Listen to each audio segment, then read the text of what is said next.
নাম সুভা। সুভা বয়স কত? বয়স 28। জন্ম জেলা কোথায়? জন্ম জেলা আমার উত্তরবঙ্গের রংপুর। ওকে, ঠিক আছে। আমরা শুরু করতে চাই যেখান থেকে আপনি বলতে চান, ক্রোনোলজিক্যালি স্টেপ বাই স্টেপ আমরা যাব, ছোটবেলা থেকে যেভাবে। আচ্ছা, আমি ছোটবেলা থেকেই বলতে চাই। আমার ছোটবেলা কাটে রংপুরেই। তো আমার বাবা একজন সার্ভিস হোল্ডার ছিল, গভর্নমেন্ট সার্ভিস হোল্ডার। তো আমরা 4 বোন, আমাদের অ্যাকচুয়ালি ভাই নাই। আচ্ছা।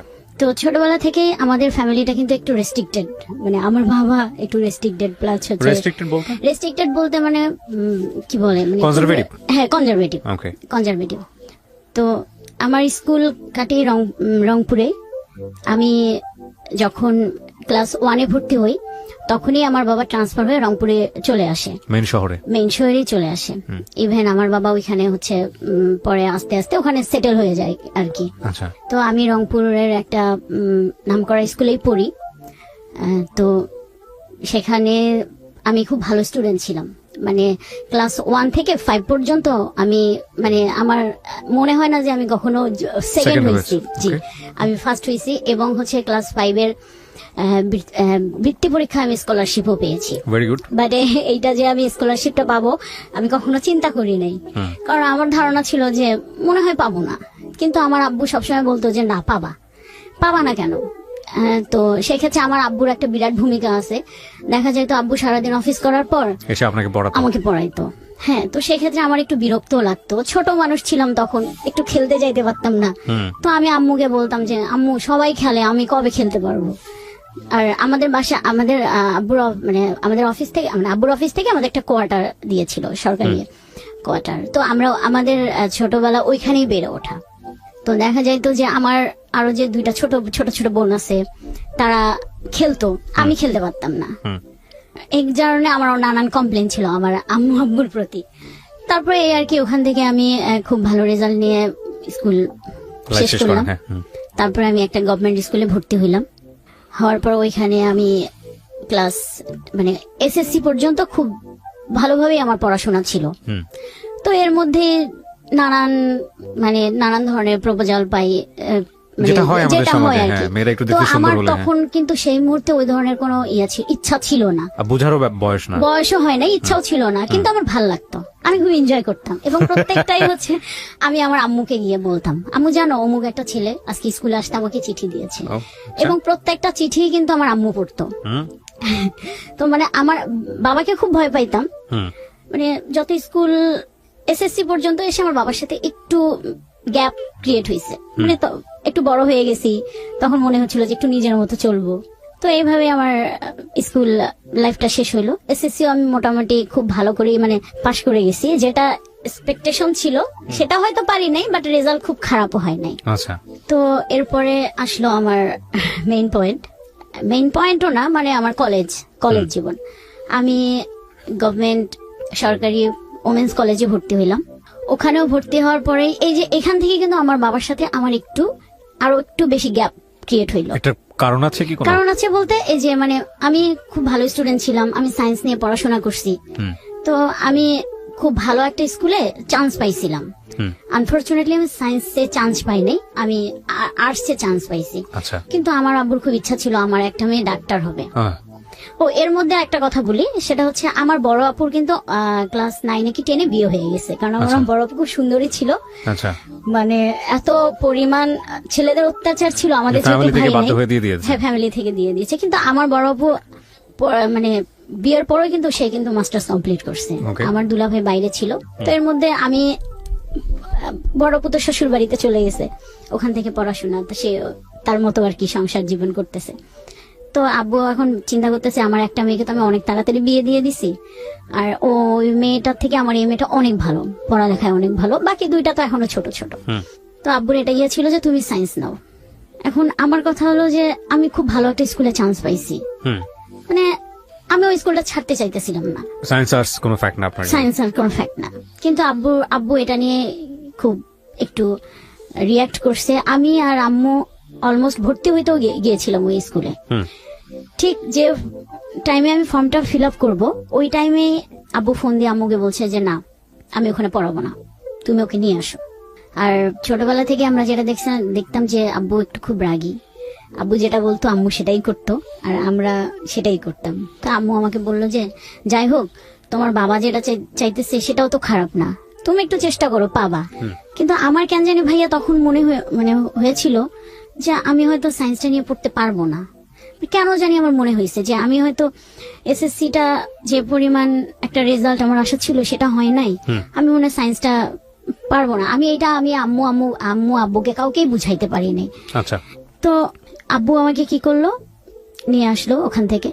নিয়ে আসার পর আমি সায়েন্সে ভর্তি হইলাম। এক পর্ব খুব জোর করেই ভর্তি হইলাম। আচ্ছা। আমার মনটা ওইখানে একটু ভেঙে যায় যে আমাকে চাপাই দিল। যাই হোক, বাসা থেকে ক্লাস করতেছিলাম। বাসা থেকে ক্লাস করতে আমার একটু অসুবিধা হচ্ছিল, কারণ কলেজটা একটু অনেক দূরে ছিল। একটা সময় আমি আব্বুকে গিয়ে বললাম, আব্বু আমার বাসা থেকে কলেজটায় যেতে অনেক সমস্যা হয়, তো আমি যদি একটা হোস্টেলে উঠি। আমাদের কলেজে হোস্টেল ছিল। তখন কি সেটা রংপুরে? জি ভাইয়া, রংপুরে। তো আব্বু বলছে যে না, কি এমন অসুবিধা হয়, আমি তো তোমাকে প্রতিদিন বাইকে করে নামাই দিই। আচ্ছা। আমি বলছি, আব্বু প্রতিদিন বাইকে করে নামাই দিলে অনেক সময় হয় কি ক্লাসটা যেতে লেট হয়ে যায়, আর বাসায় আসতে আসতে আমারও খুব টায়ার্ড লাগে, পরে আর মানে রাতে বেশিক্ষণ আমি পড়তে পারি না, ঘুমাই যাই। তো এরকম করে 6 মাস আমি বাসা থেকেই ক্লাস করছি। 6 মাস পরে আমাদের এমনি একটা পরীক্ষা হয়। সে পরীক্ষাটার মধ্যে আমি খুব একটা ভালো রেজাল্ট করতে পারি নাই। তখন কিন্তু আমাদের রেজিস্ট্রেশন হয় নাই। তো সেখানে আমি কেমিস্ট্রি, এটা আমার মাথায় কিছুই ঢুকতো না। অন্যান্য সাবজেক্ট আমার কোনো প্রবলেম নেই, কিন্তু হ্যাঁ, কেমিস্ট্রিটা আমার মাথায় ঢুকতো না। আমি 6 মাস ক্লাস করার পর আব্বুকে বলছি, আব্বু এখনো তো রেজিস্ট্রেশন হয় নাই, আমি কিন্তু চাইলে চেঞ্জ করতে পারি, কারণ আমার মনে হয় যে আমার কেমিস্ট্রিটা একদমই মাথায় ঢুকতেছে না। তো আব্বু বলতেছে না না, সমস্যা নেই, আমি আরো 2টা মাস্টারের জায়গায় আরো 3টা মাস্টার রাখবো। মানে ওনার মেন পয়েন্টটা ছিল আমাকে ডাক্তার বানাবে, যেভাবেই হোক। তো এরকম করে আমি আব্বুকে বুঝাইতে পারলাম না। আমি রেজাল্টও এদিকে খুব একটা ভালো হইলো না, হোস্টেলে চলে গেলাম। হোস্টেলে সিট পাইতে অনেক কষ্ট করতে হয়েছে, কারণ অলমোস্ট তখন ফুল, কোনো রুম পাই নাই। তখন আমার ওই হোস্টেলের একজন আমার রিলেটিভ ছিল, আমার সম্পর্কে মামা হয়। আব্বু ওনার সাথে কথা বললো যে আমার মেয়ের তো এরকম আসতে খুব অসুবিধা হয়, আপনি যদি একটা ব্যবস্থা করেন। পরে আব্বুকে বললো যে ভাই, এই মুহূর্তে তো আমরা কোনো রুম দিতে পারবো না, তবে গণরুমে ওকে একটা মানে সিট দিতে পারবো। যখন কোনো একটা রুম খালি হয়ে যাবে, কোনো একটা মেয়ে চলে যাবে, তখন আমরা তাকে সেখানে শিফট করতে পারবো। তো প্রথমে কিন্তু খুব ভালো লাগতেছিল যে হোস্টেলে আসবো, স্বাধীন জীবন, হ্যাঁ, খুবই ভালো লাগতেছিল। কিন্তু যেদিন আব্বু আম্মু আমাকে মানে হোস্টেলে নিয়ে আসার পর আব্বু আম্মু যখন চলে গেল, তখন না মনের ভিতর একটা মানে বাবা মা যে নাই, থাকবে না কাছে, এটা ফিল করে আমার খুব কান্না পাইলো।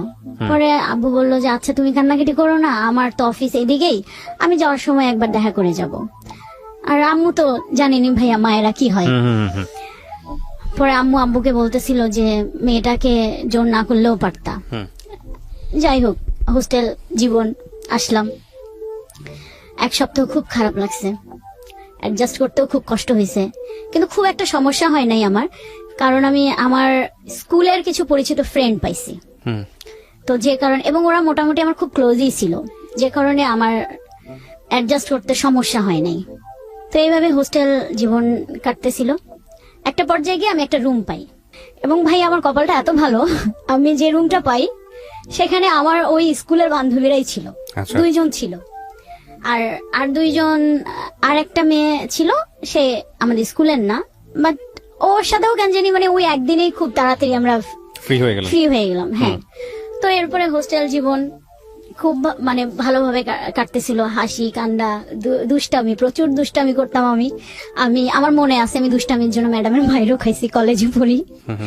তো আবার পড়াশোনা তখন একটু মানে আমি ফিল করতে পারতেছিলাম যে একটু পড়াশোনার বাইরে থেকে আমি চলে যাচ্ছি, কিন্তু ওই যে ছাড়া একটা জীবন পাইছি না, এতদিন তো বাধা ছিলাম এটাতে, ফ্রেন্ডদের সাথে গল্প মজা দুষ্টামি যেটা বলে, এটার কারণে। আর আমার নামে প্রতিদিনই কমপ্লেন ছিল হোস্টেল সুপার ম্যাডাম ছিল, তো ওনাকে আমরা খুব ভয় পাইতাম, মানে উনি আসা মানে ভাই একটা আতঙ্ক।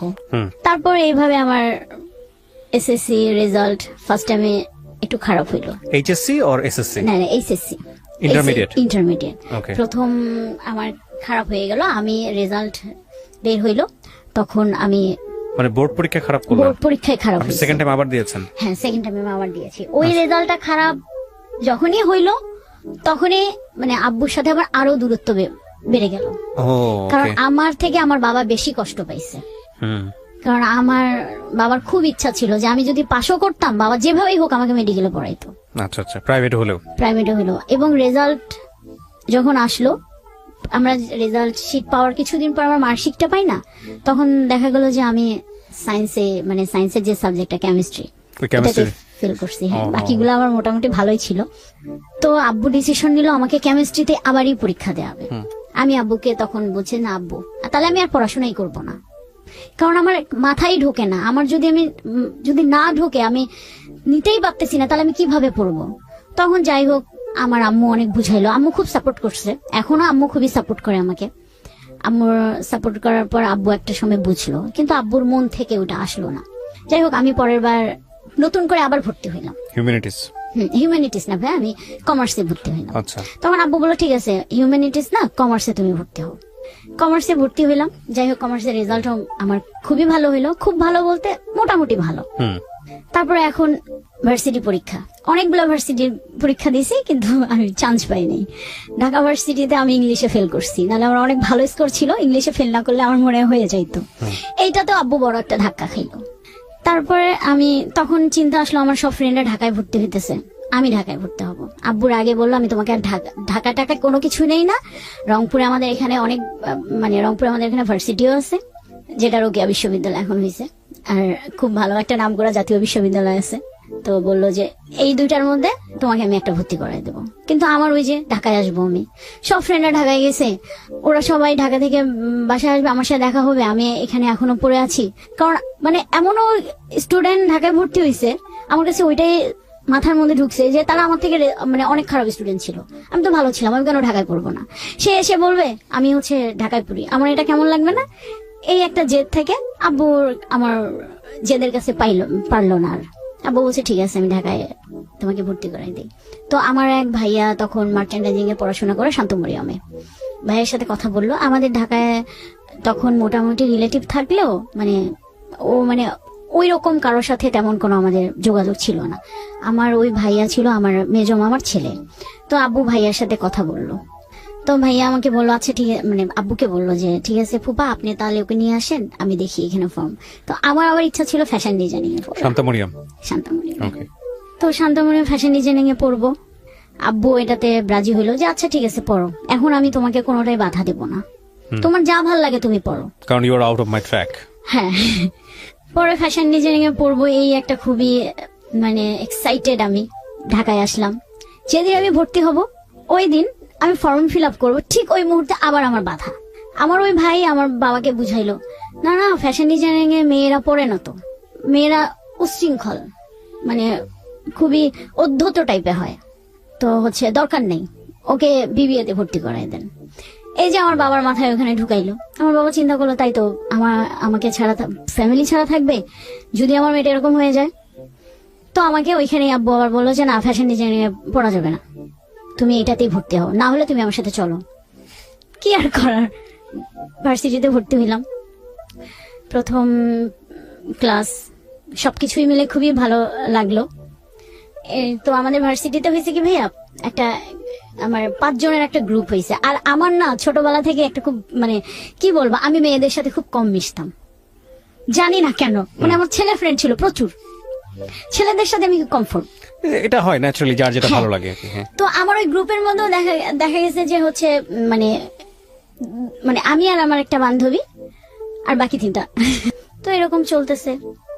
এদিকে মানে ফ্যামিলি থেকে আমার বাবা ওই যে মন খারাপ করার পর আমার সাথে একটু কম কথা বলে, তারপরে জোর করে ঢাকায় আসছি, কিন্তু আমাকে সাপোর্ট করছে আমার পড়াশোনার খোঁজ খবর আমার বাবা ভার্সিটি পর্যন্ত নিছে, যে কারণে হয়তো আমি পাশ করে গেছি বা মানে এতদূর আগাইতে পারছি। তো আমি ভার্সিটি লাইফে ফাঁকি দিতে পারিনি, কোনো স্কোপ ছিল না। বাবা রংপুরে থাকলেও দেখা যাইতো যে আমাকে ওইখান থেকে কন্ট্রোল করতো। আমাকে ফোন দিছে একটা, জাস্ট খুব নর্মাল। আপনি শান্তামরিয়ামে যখন পড়তেন তখন থাকতেন কোথায়?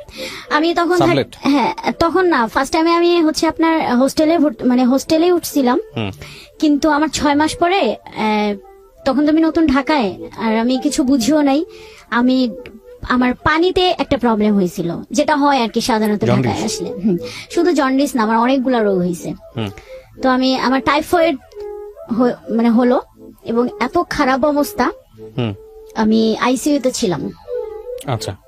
তো এরপরে আব্বু চিন্তা করলো যে তাহলে ওকে আর হোস্টেলে দেওয়া যাবে না। আর তখন আব্বু বললো, তাহলে কি করবা, তুমি কি আসবা? আমি বলছি, না আব্বু, আমি আসবো না, আমি এখানেই পড়বো। তো আব্বু বললো যে আমরা তো অনেক দূরে, চাইলেও তো যেতে পারি না। আর তোমার আমার এর মধ্যে বলি, আমার তখন একটা ছোট বোন, খুবই ছোট, আপনার 4-5 বছর, আর আমার ছোটটা তখন স্কুলে পড়ে, ক্লাস 9 কি 10 পড়ে। তো দুইটাই ছোট ছোট মোটামুটি। এখন এই দুইটাকে ছেড়ে তো আম্মুর ঢাকায় এসে থাকা সম্ভব না। পরে আম্মু বললো যে তাহলে এক কাজ করি, ওকে একটা সাবলেটে তুলে দেই, কারণ যদি ম্যাচ করে থাকে আমি গিয়ে ওখানে অনেকদিন স্টে করতে পারবো না। তারপরে আমি উত্তরায় ছিলাম ভাইয়া, উত্তরায় একটা বাসায় আমি সাবলেট ছিলাম। তো আম্মু দেখা যেত আমাকে ঢাকায় 6 মাস, বাড়িতে 6 মাস, এরকম করে করে আমার আম্মু থাকা শুরু করলো। আপনার এখানে 6 মাস, বাড়িতে 6 মাস? বাড়িতে 6 মাস, হ্যাঁ।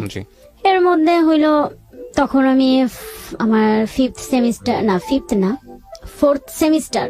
3rd সেমিস্টার শেষে 4th সেমিস্টারে উঠছি। তো এর মধ্যে আমাকে আমার আব্বু একটা মোবাইল কিনে দিয়েছিল।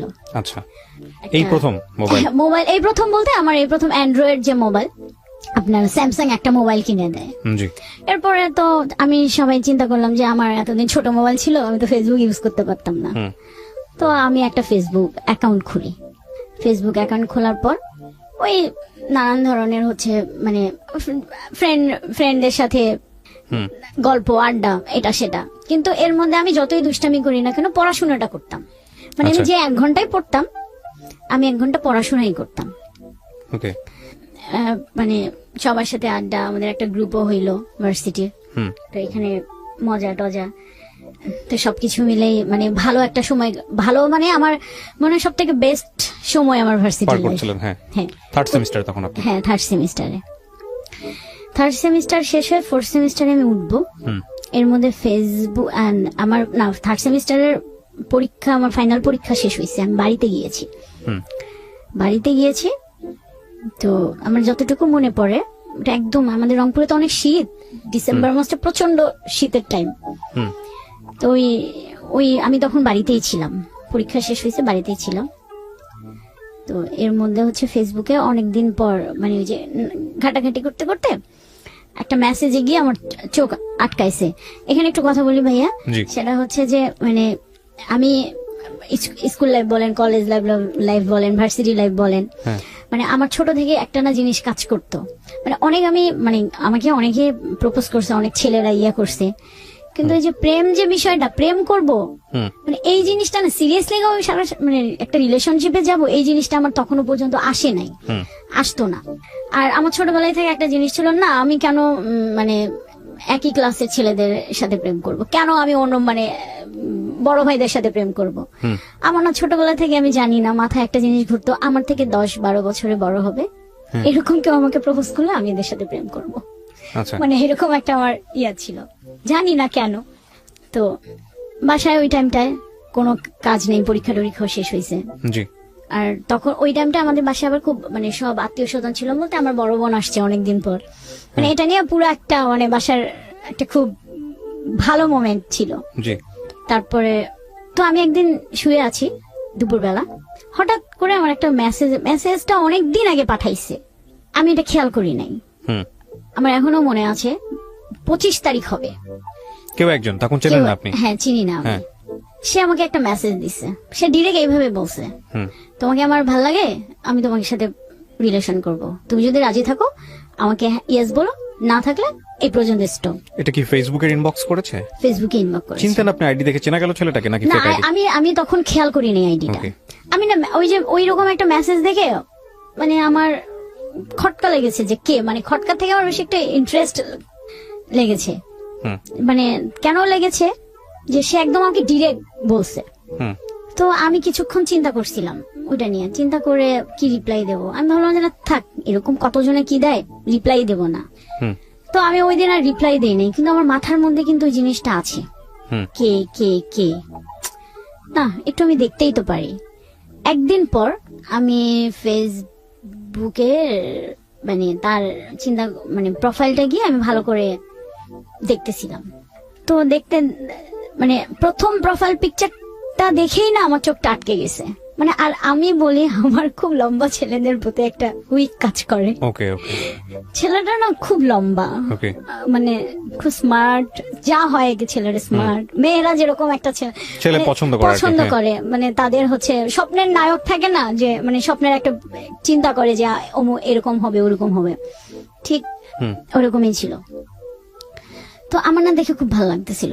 পর আমি স্ক্রল করে করে আপনার হচ্ছে প্রত্যেকটা ছবি দেখছি, দেখার পরে আমি কোনো রিপ্লাই দেই নাই। আমার ভালো লাগছে কিন্তু আমি রিপ্লাই দেই নাই। হুম আমি বলছি দেখি কি করে। ঠিক তার একদিন পরে ছেলেটা দেখি আমাকে আবার টেক্সট করছে, কি ব্যাপার তুমি কিছু জানাইলা না? তখন আমি রিপ্লাই দিয়েছি যে আপনি কি আমার সম্পর্কে জানেন না আপনি আমাকে দেখছেন? হুম তো বলছে যে আমি তোমার সম্পর্কে জানি না, কিন্তু তোমাকে আমি দেখেছি, দেখেই আমার ভালো লেগেছে।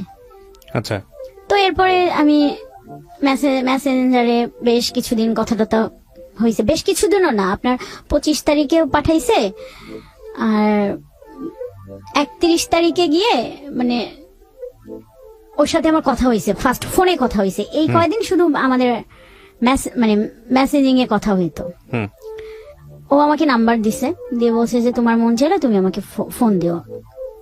এর মধ্যে ছেলেটা সম্পর্কে আমি জেনে নিছি যে সে কোথায় থাকে, তার বাসা ঢাকা। সে তখন একটা কোম্পানিতে জব করে, পড়াশোনা শেষ হয়ে গেছে। মানে তার কথা শুনে আমার মনে হলো, মানে ফ্যামিলি ব্যাকগ্রাউন্ড শুনে মনে হলো যে ভালো। হুম তারপরে এই তো একটু একটু করে ভালো লাগা। ওই আপনি জিজ্ঞেস করলেন না ওকে যে ও আপনাকে জানলো কিভাবে, হ্যাঁ চিনলো আমি কিভাবে? জিজ্ঞেস করছি, তো আমাকে বলছে যে তোমাকে আমি একবার দেখেছিলাম, হুম একটা বিয়েতে আমি দেখেছিলাম, ওনার এক বন্ধুর বিয়েতে সে আমাকে দেখেছিল। হুম তো আসলে বন্ধুর বিয়েতে বলতে আমার এক বান্ধবী ছিল, মানে খুব ক্লোজ না, বাট আমাদেরই ভার্সিটির। তো ওর বন্ধুর সাথে আমার ওই বান্ধবীটার বিয়ে হয়েছে, তো আমি সেই বিয়েতে অ্যাটেন্ড করছিলাম। আচ্ছা তো পরে আর কি সেটা আমি জানতে পাই। যাই হোক, সে হয়তো তার কাছ থেকে শুনেই আমার ফেসবুক আইডিটা নিয়ে বা আমার ওই বান্ধবীর সাথে add ছিল, somehow আপনাকে নক করেছে নক নাকি? করছে। তারপরে ওর সাথে আমার প্রথম দেখা হয়, হুম মানে প্রথম 3-4-5 মাস খুব ভালো একটা সময় কাটছে। মানে ও খুব টেক কেয়ার করে ইয়ে করে। আমার কাছে মনে হচ্ছিল যে তখন খুব ভালো লাগতো, আবার একটা সময় খুব বন্দিও লাগতো।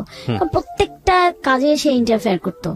মানে এখানে গেলে তাকে বলে যেতে হবে, ওখানে গেলে বলে যেতে হবে, মোবাইল কেন, এটা মানে যা হয় আর কি। তো একটা পর্যায়ে সে আমাকে কিছু ইশারা ইঙ্গিতে বুঝাইতে চাইলো যে তার মানে একটা কিছু দরকার বা যে ব্যাপারটা। তখন আমি ওকে বুঝাইলাম যে দেখো, আমি খুব প্রত্যন্ত একটা অঞ্চল থেকে উঠে আসছি, আমি এইভাবে বড় হই নাই। তোমাকে আমার ভালো লেগেছিল, আমার মনে হয়েছিল যে তোমার সাথে আমার রিলেশন একটা ক্রিয়েট করা যায়, এবং তুমিও সিরিয়াস, আমিও সিরিয়াস ছিলাম।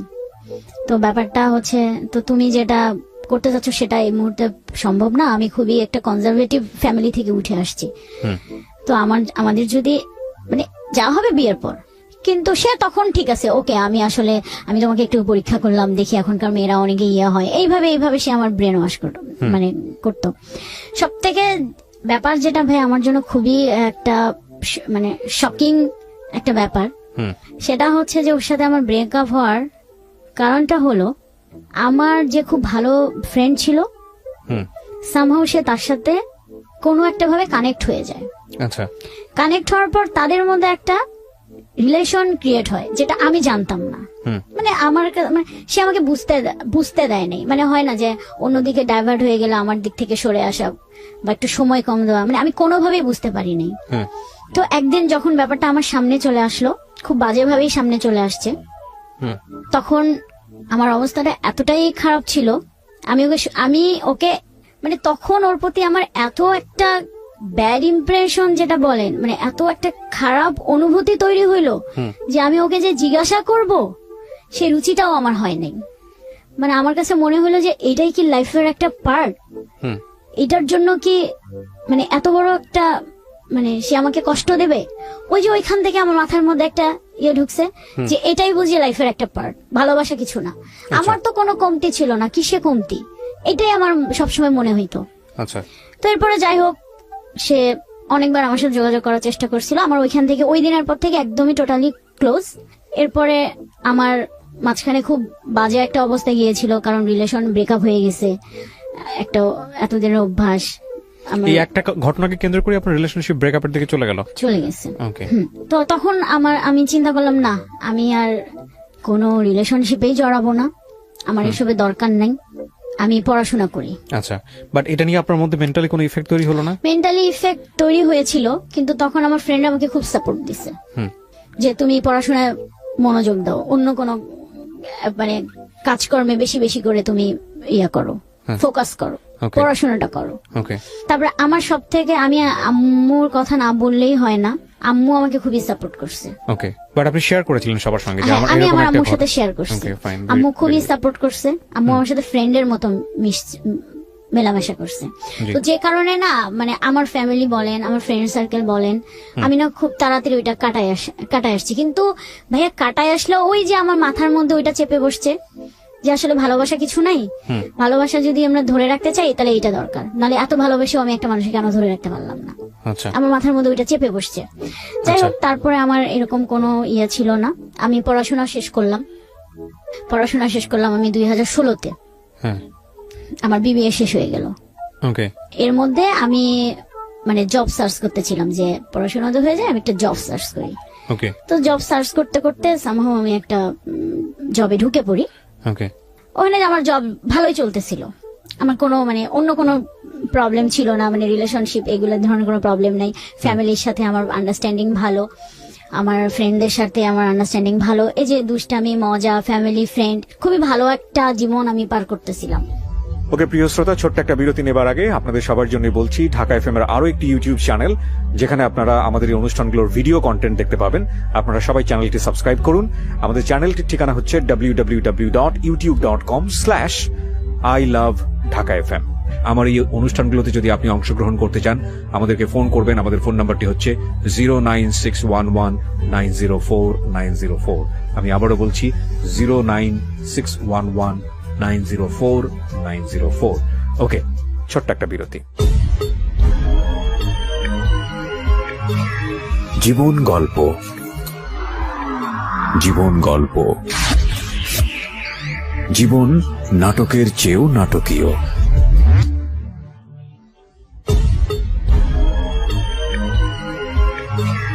জীবন গল্প। Welcome back once again. প্রিয় শ্রোতা, আপনারা শুনছেন জীবন গল্প। আমি আরজে কিবরিয়া আপনার সঙ্গে রয়েছি। আমার এই অনুষ্ঠানগুলোতে যদি আপনি অংশগ্রহণ করতে চান, আমাদেরকে ফোন করবেন। আমাদের ফোন নাম্বারটি হচ্ছে 09611904904। আমি আবারও বলছি 09611904904। ওকে, আমরা যেখানটায় ছিলাম তারপর হঠাৎ ওই কাজের সূত্রে আমার অফিস থেকে, আমার অফিসের একটা ফেব্রিক্স এর প্রবলেম হয়েছিল। আমার এমডি স্যার তখন সিঙ্গাপুরে ছিল। আচ্ছা, তো আমি যেহেতু ওখানকার মার্কেটিং ম্যানেজার হিসেবে ছিলাম, তো স্যার আমাকে বলছে যেহেতু তোমার আন্ডারের এটা কাজ, তো আমি চাই ব্যাপারটা তুমি হ্যান্ডেল করো, আর যেহেতু আমিও এখন দেশের বাইরে। তো আমি বললাম ঠিক আছে স্যার, আমি দেখি স্যার আমি কতটুকু করতে পারি, আমি ট্রাই করব আমার মতো করে। আমি তো ওই প্রথম দিনই আমার ওনার সাথে দেখা, আমি ওই একটা প্রবলেম নিয়ে আমাদের যে প্রোডাকশন ম্যানেজার ছিল ওনাকে নিয়ে আমি ওনার অফিসে যাই। আচ্ছা, আমি এখানে একটু ছোট্ট করে বলি, একটা ফ্যাব্রিক্সের ডিজাইনের ভুল হয়েছিল, মানে একটা ডিজাইন পুরাটাই উল্টা হয়ে গেছে। তো এটা তো কোনোভাবেই তো বায়ার অ্যাকসেপ্ট করবে না, কিন্তু আমার মালিকের কথা হলো এটা বায়ারকে অ্যাকসেপ্ট করাইতে হবে। আচ্ছা, কিভাবে করাবা, কোন মানে ব্রেন খাটাইলে, বুদ্ধি দিয়ে এটা তুমি চালাইতে পারবা, কারণ এখানে আমার অনেক প্রফিট লস হয়ে যাবে। আচ্ছা, তো এটা হচ্ছে তুমি ম্যানেজ করো, আমি মনে করি তুমি পারবা। ওকে, তো আমি ওইটা নিয়ে ওনার সাথে কথা বললাম, ফোনে কথা বলি ফার্স্ট টাইমে। অ্যাজ ইউজুয়াল স্যার, অ্যাকচুয়ালি যা হবার হয়ে গেছে, একটু দেখেন স্যার কোনোভাবে ম্যানেজ করে। আমি ওনাকে চাচ্ছিলাম যে কনভিন্স করে ম্যানেজ করে উনি বায়ারকে কনভিন্স করুক, আমার জিনিসটা যেন শিপমেন্ট হয়ে যায়, নাহলে আমার কোম্পানি সত্যি একটা খুব বড় একটা লস খেয়ে যাবে। পরে উনি বললো আচ্ছা আপনি এক কাজ করেন। আর সব থেকে মজার ব্যাপার হলো উনি আমাকে যতই বুঝাইতেছিল ডিজাইনটা, আমি ঠিক তার উল্টা বুঝতেছিলাম। আচ্ছা একটা পর্যায়ে উনি খুবই বিরক্ত। উনি আমাকে বললো তুমি ইয়া করো, আপনি ইয়া করেন, আপনাকে ফোনে আমি বুঝাইতে পারবো না, আপনি আপনার টিম নিয়ে আমার অফিসে চলে আসেন। আচ্ছা আমি পরে বললাম ঠিক আছে স্যার, তাহলে আমি আজকে আর যাবো না, কালকে একদম সকালে আমি আপনার অফিসে চলে যাই। ওকে আমি ওনার অফিসে চলে গেছি, মানে ওনার অফিসে যাই, আমি আমার টিম নিয়ে বসে আছি। তো সব এখানে একটা মজার কথা বলি, ওনার যে নাম, ওই নামে ওই অফিসে আরো 4 জন। ওকে আমি রিসেপশনে বসে আছি, আমি তো তখন পর্যন্ত ওনাকে দেখি নাই, হ্যাঁ। আমার সামনে উনি ঘুরপাক করতেছে। হ্যাঁ আমি যে রিসেপশনে বলছি যে আমি মানে ওনার নাম বলছি যে আমি অমুক স্যারের সাথে দেখা করতে আসছি, হুম তো ওনারা, আমি এখানে একটা ছোট্ট ভুল করি, মানে আমি ওনার পুরা নামটা বলি নাই, না বলে জাস্ট একটা নামের পার্ট বলছি। তো যে কারণে ওই নামের পার্টটাই অফিসের আরো 3-4 জন আছে। হুম তো উনি রিসেপশন থেকে আমাকে কনফার্ম করলো, ম্যাডাম আপনি একটু বসেন, স্যার তো বাইরে গেছে, স্যার আসতে একটু লেট হবে। আমি বসে আছি, কিন্তু যে যার কাছে আমি গিয়েছিলাম সে আমার সামনে দিয়ে ঘুরপাক করতেছিল, মানে উনিও আমাকে খুঁজতেছিল যে কি ব্যাপার, ওনার আসার কথা ছিল, উনি এখনো কেন আসতেছিল না। হুম হুম হুম। তো এরকম করে 1 ঘন্টা চলে গেছে। যাওয়ার পর উনি আমার সামনে আসছে, আচ্ছা এসে আমাকে জিজ্ঞাসা করছে যে আমার যদি খুব ভুল না হয় তাহলে আপনি কি সুভা? তো আমি চেয়ার থেকে মানে উঠে দাঁড়ায় ওনার মুখের দিকে তাকায় আছি, এমন ভাবে তাকায় আছি, মানে আমি কি বলবো। পরে আমি খুব আস্তে করে বললাম যে জি স্যার আপনি। বলছে যে আপনি তো আমার কাছেই আসছেন। আমি আর কি বলবো ভাইয়া, লজ্জায় মানে মাথা একদম নিচু করে ফেলছি। বলছে যে আপনি কি বলছেন রিসেপশনে? আমি বলছি স্যার আমি অ্যাকচুয়ালি এটা বলছি। পরে বললো আচ্ছা আমার ঠিক আছে, সমস্যা নেই, এটা হইতেই পারে, এই নামে 4 জন আছে, তো ওরা বুঝে নাই। হুম যাই হোক, আমরা আমাদের ওই প্রবলেম নিয়েই কথা বলতেছিলাম। উনি খুব হেল্প করছে ওই ব্যাপারটায়। আচ্ছা আমি বললাম যে স্যার এটা একটু দেখেন, আপনি কোনোভাবে বায়ারকে যদি এটা শিপমেন্ট করাইতে পারেন তাহলে আমাদের খুবই প্রবলেম হয়। পরে আমার টেকনিশিয়ান যে ওখানে ছিল, তাদের টেকনিশিয়ান মিলে আমরা ওইখানেই আর কি বুদ্ধি পরামর্শ করতেছিলাম যে কিভাবে এই জিনিসটাকে আমরা সলভ করি। পরে উনি বললো যে দেখেন এইভাবে করতে পারেন, সেক্ষেত্রে হচ্ছে মানে যদি আর কি ওয়াশে যদি আমার জিনিসটা ফেসে না যায়, যদি ফেসে না যায় আমার কোনো প্রবলেম নেই, ফেসে গেলে আমার প্রবলেম, কারণ আমার ওটা আমি শিপমেন্ট করতে পারবো না, বায়ার নেবে না। আর সব থেকে বেটার হয় আপনি এখনই যান, আপনি ডিরেক্ট বাইং অফিসে চলে যান, আমি নাম্বার দিতেছি, দেখেন উনি কি করতে পারে। ওকে পরে আমি সাথেই আর এর মধ্যে উনি বললো যে আমি তাহলে আমার অফিসে ডিএমডি স্যারের সাথে কথা বলি, যেহেতু আপনি একটা মেয়ে মানুষ আসছেন। তারপরে ভাইয়া আমি সাথেই চলে গেলাম ওই বাইং অফিসে, ওনার সাথে দেখা করলাম, কিন্তু ওখানে গিয়ে খুবই একটা আশানুরূপ রেজাল্ট হইল না। খুব মানে মন খারাপ একদম আমার। আমি বাসায় চলে আসলাম। এর মধ্যে তো আমার বস কি হইলো আমি কিচ্ছু জানি না, দোষটা কার? আমি বলছি স্যার দোষটা আসলে কারোই না, আবার মানে আমাদেরই। পরে বললো তাহলে আপনি দেখেন কি করবেন, না হলে কি আর করা, হয়ে গেল, লস যদি হয়ে যায় আমার তো কিছু করার নাই, কিন্তু যতক্ষণ পারবেন চেষ্টা চালাই যান আপনার দিক থেকে। পরে আমি ওই স্যারকে আবার ফোন দিলাম যে স্যার আমার তো পারলাম না, স্যার আপনি প্লিজ দেখেন কি করেন। তখন উনি আমাকে, আর ওদের ওই মুহূর্তে কিন্তু কোনো সময়ও নেই, কারণ শিপমেন্টের অল্প কিছুদিন বাকি আছে, নতুন করে আবার ডেভেলপমেন্ট করা, স্যাম্পলিং করা, মানে আরো 15 থেকে 20 দিনের ব্যাপার, যেটা ওদের আর নাই কিন্তু সময়। পরে আমি এক পর্যায়ে বললাম যে স্যার তাহলে যদি না হয় তাহলে আর কি করার, আপনি এটা অর্ডার ক্যান্সেল করে দিয়ে আপনি অন্য কারো কাছ থেকে নিতে পারেন।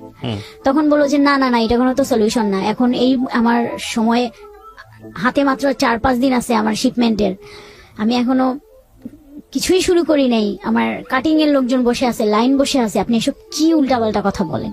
আমি বলছি তাহলে এটাই নিতে হবে, আমার কোনো উপায় নেই, আমি নতুন করে আর আপনাকে প্রোডাকশন করে দিতে পারবো না। তো আপনি যেখানেই নেন না কেন, আমার কাছ থেকে নেন, অন্য কারো কাছ থেকে নেন, আপনাকে মিনিমাম 25 দিন সময় লাগবে। বলছে না আমার পক্ষে সম্ভব না। পরে যাই হোক ওনারা বলছে দেখি আমি কি করতে পারি। ওনারা ওনাদের অফিস সে ওনার স্যার, ওনার ম্যাডাম এদের সাথে আলোচনা করলো। আমাকে পরের দিন বিকালবেলা আমাকে ফোন দিয়ে বললো যে আপনি এক কাজ করেন, আপনি ফেব্রিক্সটা পাঠিয়ে দেওয়ার ব্যবস্থা করেন, কিন্তু এখানে আপনি আমাকে একটা মেইল দেন, আর এটা আমি আপনাকে মেইলের রিটার্ন মেইল দিচ্ছি, এবং এখানে লেখা থাকবে যেটা আপনার যে পেমেন্টটা সেটা আপনি শিপমেন্টের পর পাবেন। আচ্ছা তার আগে আপনি কোনো পেমেন্টের জন্য ঝামেলা করবেন না, কারণ এই মালটা মানে এই প্রোডাক্টটা ফেব্রিক্সটা আপনার হচ্ছে জার্মানি যাবে, ওইখান থেকে কাস্টমার কিরকম সেল হয় সেরকম তারা ওয়াশ করবে, তারপরে তো তারা যদি চলে তাহলে আমরাও পেমেন্ট পাবো, আপনিও পাবেন। মিনিমাম 6 থেকে 7 মাস সময় লাগবে। এর আগে কোনো ফোন টোন কিন্তু দিয়ে না, আমি দিতে পারবো না। তা বলছে আচ্ছা ঠিক আছে স্যার, সমস্যা নাই, আপনাদের সাথে তো আমার র্যান্ডমলি কাজ হয়, একটা পেমেন্ট আচ্ছা 6-7 মাস আটকা থাকলেও প্রবলেম নেই, কিন্তু আমার লস হইলো না। এরপরে আমি আমার মতো 3-4 মাস তার সাথে আমার কোনো যোগাযোগ নেই, টোটালি কোনো যোগাযোগ নেই, ওকে কোনো ফোন না, কিছু না। হঠাৎ একদিন আমি বলি, জি তারিখটা আমার মনে আছে, 25 তারিখ, ডিসেম্বরের 25 তারিখ 2017 সাল। আমাকে ডিসেম্বর 25 তারিখে আপনার বড়দিন আর কি, তো আমাদের যেটা নিয়ম থাকে প্রত্যেকটা ক্লায়েন্টদেরকে আমরা উইশ পাঠাই বড়দিনে। জি তো আমি ওই একটা টেক্সট সিলেক্ট করে সবাইকে ওইটাই ফরওয়ার্ড করে গণটেক্সট দিয়েছি। যেটাকে বলে, হ্যাঁ হ্যাঁ, তো ওনাকেও আমি পাঠাইছি। তারপরে না আমার কিছুক্ষণ পর উনি দেখি আমাকে রিপ্লাই Reply. দিল। রিপ্লাই দেওয়ার পর আমাদের মধ্যে কথা টথা হচ্ছে। তখন আমার একটা ছবি ছিল হোয়াটসঅ্যাপের যে প্রোফাইল পিকচারটা, ওই প্রথম উনি আমার দিকে, ওই ছবিটাতে উনি আমার দিকে ভালো করে তাকায়। আমাকে কিছুক্ষণ পর সে খুব মানে অদ্ভুত একটা কোশ্চেন করছে, আমার কাছে যদিও এটা অদ্ভুত লাগে, জানি না দর্শকদের কাছে কেমন লাগবে। আপনি কি ওই মেয়েটা যে মেয়েটা আমার অফিসে আসছিলেন? মানে আমি প্রশ্নটা শুনে একটু অবাক।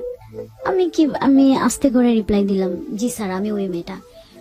বলছেন, না রিকোয়েস্ট কি আপনি পাঠিয়েছিলেন? আমি রিকোয়েস্ট পাঠিয়ে নেই, উনি পাঠাইছে। মানে উনি মানে না, এটা ফেসবুকে না তো ভাইয়া, এটা হোয়াটসঅ্যাপের কথা বলি। হোয়াটসঅ্যাপে আমি যে মেসেজটা করছিলাম না, এরপর থেকেই উনি আমাকে রিপ্লাই, এবং আমার যে হোয়াটসঅ্যাপে ছবিটা দেওয়া ছিল সেটা উনি ফার্স্ট ওই দিনে আমাকে নোটিস করে ওই ছবিটাতেই, এবং নোটিস করার পরে আমাকে এই টেক্সটটা করে। পরে আমি ওনাকে রিপ্লাই দেয়, জি। বলছেন না হতেই পারেন না। আমি বললাম যে কেন? বলছেন না হতেই পারে না, এত ডিফারেন্ট হয় একটা মানুষ কিভাবে। এই যে ওইখান থেকে এই একটা ইস্যু নিয়ে ওইখান থেকে আমাদের মানে কথা, ফেসবুকে চ্যাটিং, তখন পর্যন্ত আমরা ফোনে কথা বলিনি। তো এরকম করতে করতে মানে আমি বুঝতে পারতেছি উনি আমাকে কি জানি বলতে চায়, বাট আমি অ্যাভয়েড করে যাই। উনি কি বলতে চায় আমি অ্যাভয়েড করতে যাই। উনি আমাকে শুধু বলে যে আপনাকে আমার একটা কিছু কথা বলার আছে, এই পর্যন্ত। আমি যখনই জিজ্ঞেস করি কি, না থাক অন্য একদিন বলবো। এইভাবে আরো 2 মাস চলে গেল। আচ্ছা, যাওয়ার পর একদিন আমাকে বললো যে না আপনাকে নিয়ে আমার অনেক ডাউট আছে। আমি বলছি কেন? বলছে যে তখন পর্যন্ত কিন্তু আমাদের আর ফেস টু ফেস দেখা হয় নাই। বললো যে না। আমি বলছি কেন, আমাকে নিয়ে আপনার কি ডাউট? বলছে আপনি এই মেয়েটা হইতে পারেন না। তো আচ্ছা যদি এই মেয়েটা হন তাহলে এক কাজ করেন, আপনি আমার অফিসে চলে আসেন। আমি তখন বললাম আমি অফিসে যাব, আমার অফিসে যাওয়ার তো একটা রেজন লাগবে। বলছে কোনো সমস্যা নাই, আমি আপনাকে মানে আপনার বসকে সিসিতে রেখে আমি একটা আপনাকে মেইল পাঠাই। ওকে, তাহলে তো এটা আপনার বস দেখলেই তো আপনি তো একটা কারণ পাবেন। তো উনি তাই করলো। আমি এর মধ্যে কিন্তু আমাদের টুকটাক প্রতিদিনই কথাবার্তা হয়, রাতেও চ্যাটিং হয়। তারপরে আমি যাই পরের দিন, তো স্যার আমাকে ডেকে বলো যে এরকম তো উনি একটা মেল দিয়েছে, দেখো তো কি প্রবলেম। পরে আমি পরের দিন অফিসে গেলাম। তো যেহেতু আমি ওই দিন কোনো কাজেই যাব না, কাজের কত সালের ঘটনা এটা যখন শুরু হচ্ছে? 17 সালে, কয়েকদিন আগে। হ্যাঁ, তারপর আমি ওইখানে গেলাম ওদের অফিসে। তো ওনার সাথে আমার দেখা ওই অফিসেই ভালোভাবে দেখা। প্রথম উনিও আমাকে ভালোভাবে মানে খেয়াল করছে, আমিও ওনাকে ভালোভাবে খেয়াল করছি। পরে উনি আমাকে বললো যে আচ্ছা ঠিক আছে, অফিসে যেহেতু এত ডিটেলস কথা বলা যাবে না, আমরা খুব নর্মালি কথা বললাম, আপনার অফিসিয়াল বিষয়ে কথা বললাম। কিন্তু উনি আমি খেয়াল করতেছিলাম উনি আমাদেরকে খুব ভালোভাবে তাকাইছিল। এবং এই বিষয়টা কি আপনি খুব ইজিলি নিচ্ছেন? লাইক থাকে না একটা পছন্দ করি না, অস্বস্তি বোধ করতেছি না, কিন্তু আমার ভালো লাগতেছে। না, ফার্স্ট টাইমে আমার ওই সময় আমার একটু অস্বস্তি বোধই লাগতেছিল। আচ্ছা, যে পরে যাই হোক আমি আর কিছু বলি নাই, কথাটা তো শেষ করে আমি আসলাম। পরে আমাকে দেখলো যে সে আমাকে মেসেজ দিল, দিয়ে বললো যে না ঠিক আছে, আমার ডাউট মানে চলে গেছে। তারপর থেকে উনি আমাকে নানান ভাবে বোঝানোর চেষ্টা করে, টেক্সট হয়, কথা হয় প্রতিদিন। এবং আমি পরের দিন থেকে দেখি উনি আমার প্রতি একটু অন্যরকম, মানে ওনার কথা সুর আমাদের ফোনের কথা থেকে মেসেজের কথা বেশি হইতো। থাকে না অনেক সময় মেসেজের ভাষাও কিন্তু ভাইয়া বোঝা যায়। Right right right. হ্যাঁ, মেসেজের ভাষাও কিন্তু বোঝা যায় সে মানে কি আসলে বলতে চাচ্ছে আসলে বা কি বলতে মিন করতে চাচ্ছে। চাচ্ছে। হ্যাঁ, সে দেখি আমার প্রতি খুবই কনসার্ন, আমাকে নিয়ে সে খুবই চিন্তা করতেছে, সে টেক কেয়ার করতেছে। তো Okay. তখন তো আমার ওই অফিসে অনেক কাজের প্রেসার, আমি অনেক কাজ করতাম। দেখা যেত যে আমার মানে কাজের ফাঁকে ফাঁকে আমি তাকে টেক্সট করতেছি, সেও কাজের ফাঁকে ফাঁকে টেক্সট করতেছে, নানান ধরনের কথাবার্তা। মানে সে একটু আমার এই যে দুপুর হলে তুমি লাঞ্চ করো, এখন অনেক লাঞ্চ করবা না, কখন করবা, যাও লাঞ্চ করো, কাজ কেন করতেছো। এই যে আমার প্রতি যে তার টেক কেয়ারটা, এইটা না আমার ভাল লাগতেছিল, ভাল লাগছিল। আমার ভাল লাগতেছিল যে Okay. সবসময় সে আমাকে টেক কেয়ার করে। ওকে। তারপরে কাজের ফাঁকে দেখা যায় যে সে একটা ভিডিও কল দিল, দিয়ে বললো যে আমি ভিডিও কলে থাকি, তুমি কাজ করো। Very interesting. হ্যাঁ হ্যাঁ, তো এটা তো ডিপ টাইপের একটা রিলেশনশিপে চলে যাচ্ছে, বোঝা যাচ্ছে। খুব নর্মাল টাইপের কোনো কিছু না, এখানে ফিলিংস জড়িত। হ্যাঁ। তো আমার না জিনিসটা ভাল লাগতেছিল, আমি খুব এনজয় করতেছিলাম। আচ্ছা। তো এরকম হইতে হইতে আমি বাসায় মানে ওই যে আমি নর্মালি ওয়াইফাই ছাড়া দেখা যেত যে আমার তো ওইরকম কোনো আপনার ইন্টারনেটে তেমন কোনো কাজ নাই। আমি অফিস বাসায় ছাড়া এই আপনার কি বলে বাহিরে খুব একটা ডাটা ইউজ করতাম না প্রয়োজন ছাড়া। আচ্ছা আচ্ছা। তো আমার একদিন একটা মিটিং পড়লো মহাখালীতে, আমি মহাখালী আসছি। এই যে একটা মানে আস্তে আস্তে যে আমি ইনভলভ হচ্ছি, আমি তখন পর্যন্ত সে আমাকে বুঝাইতে চেষ্টা করলো, আমি ফার্স্ট আমি কিন্তু বুঝলেও একটু চাইতেছিলাম যে একটু ডিস্টেন্স ক্রিয়েট করতে, মানে আমি চাচ্ছিলাম না যে এত তাড়াতাড়ি ইনভলভ হয়ে যাইতে। ওকে। তো আমি মহাখালী অফিসে আসছি, সে আমাকে মনে হয় নক করেছিল হোয়াটসঅ্যাপে, আমাকে পাইনি, আমার কাজ শেষ। আমাকে একবার ফোনও দিয়েছিল, আমি ধরিনি, আমি কেটে দিয়েছিলাম। ওকে। তো আমার কাজ শেষ, আমি ব্যাক করব, অফিস ব্যাক করব। আমার সাথে আমার অফিসের এক সিনিয়র আপু ছিল, তো ওনার সাথে আমার খুব ভালো একটা আন্ডারস্ট্যান্ডিং ছিল। মোটামুটি আমরা মানে হয় না, থাকে না কেউ কেউ ভাইয়া যে তাকে সবকিছু বলে একটু কমফোর্ট ফিল হয়। জি। তো আপুটা আমাকে ছোট বোনের মতোই আমাকে খুব ভালোবাসতো, তো সেক্ষেত্রে অনেক কিছুই আমি শেয়ার করতাম। তো এই ব্যাপারটাকেও আমি আপুকে খুব শেয়ার করতাম। আপু জানেন একটা ওই স্যার কিন্তু, হ্যাঁ এই যে আমাকে দেখেন কি কি টেক্সট করে, আমি কিন্তু ওনাকে খুবই বলছে ভালো তো স্যার তো দেখি একদম দেওয়ানা হয়ে গেছে, উনি আবার বলতেছিল। এই আমরা দুইজনেই বাসে বসে বসে গল্প করতে করতে আসতেছিলাম, হঠাৎ আমাকে ফোন দিয়েছিল। তখন আমি ফোনটা ধরি, কি ব্যাপার, তুমি কোথায়? আমি তো এই তো মহাখালী আসছিলাম একটা কাজে, তোমার মোবাইলে অনেকগুলো টেক্সট করতেছি, তুমি কি পাও নাই? পরে আমি বললাম যে না, আমার তো পাওয়ার কথা না, কারণ তো মোবাইলে ডাটা নাই। কেন ডাটা নেই? পরে আমি বললাম আমি তো বাইরে খুব একটা ডাটা আমার লাগে না, আমার প্রয়োজনও মনে হয় না। পরে বললো ও আচ্ছা ঠিক আছে, সে ফোনটা কেটে দিল। আমি আর ফোনটা ব্যাক করিনি। কিছুক্ষণ পর দেখি সে আমাকে মোবাইলে ডাটা পাঠাইছে। আমি আবার ফোন দিয়েছি, মানে আমার কাছে এটা খুবই অস্বস্তি লাগতেছিল। আমি বললাম কি ব্যাপার, আপনি আমার মোবাইলে কেন ডাটা পাঠালেন, মানে রিসার্চ কেন করে দিলেন? পরে বলছে যে রিসার্চ কেন করে দিলাম সেই প্রশ্নটা পরে, আগে এখন যেটা তোমাকে করতে হবে, এখন থেকে সবসময় 24 ঘন্টা মোবাইলে ডাটা রাখবা। আচ্ছা। মানে মোবাইলের ডাটা ছাড়া তুমি বের হবা না, মানে somehow he is missing you. হ্যাঁ। ওকে। পরে আমি কিন্তু তখনও পর্যন্ত দেখি নাই যে উনি আমাকে অনেকগুলা টেক্সট করছে, আমার ইনবক্স পুরো ফুল হয়ে গেছে, এত বড় বড় টেক্সট। তো আমাকে বললো তুমি এখন কথা বলবা না, তুমি কি আমার টেক্সট দেখছো? আমি বলছি না। তো বলছে তাহলে তুমি ফোন কাটো, কেটে তুমি টেক্সট গুলা দেখো। পরে দেখি যে একটার পর একটা আসতেই আছে। তো আমি কয়েকটা দেখছি, কারণ এত টেক্সট এত বড় বড় ওই মুহূর্তে আমার মানে পড়তে চাইতেছিলাম না, কারণ আমি বলেন জার্নিতে মোবাইল চালাইতে পারি না, আমার মাইগ্রেনের প্রবলেম, তো আমার মাথা খুব ব্যথা করে। তো আমি ওনাকে শুধু একটা রিপ্লাই দিলাম যে বাসায় গিয়ে আমি দেখবো।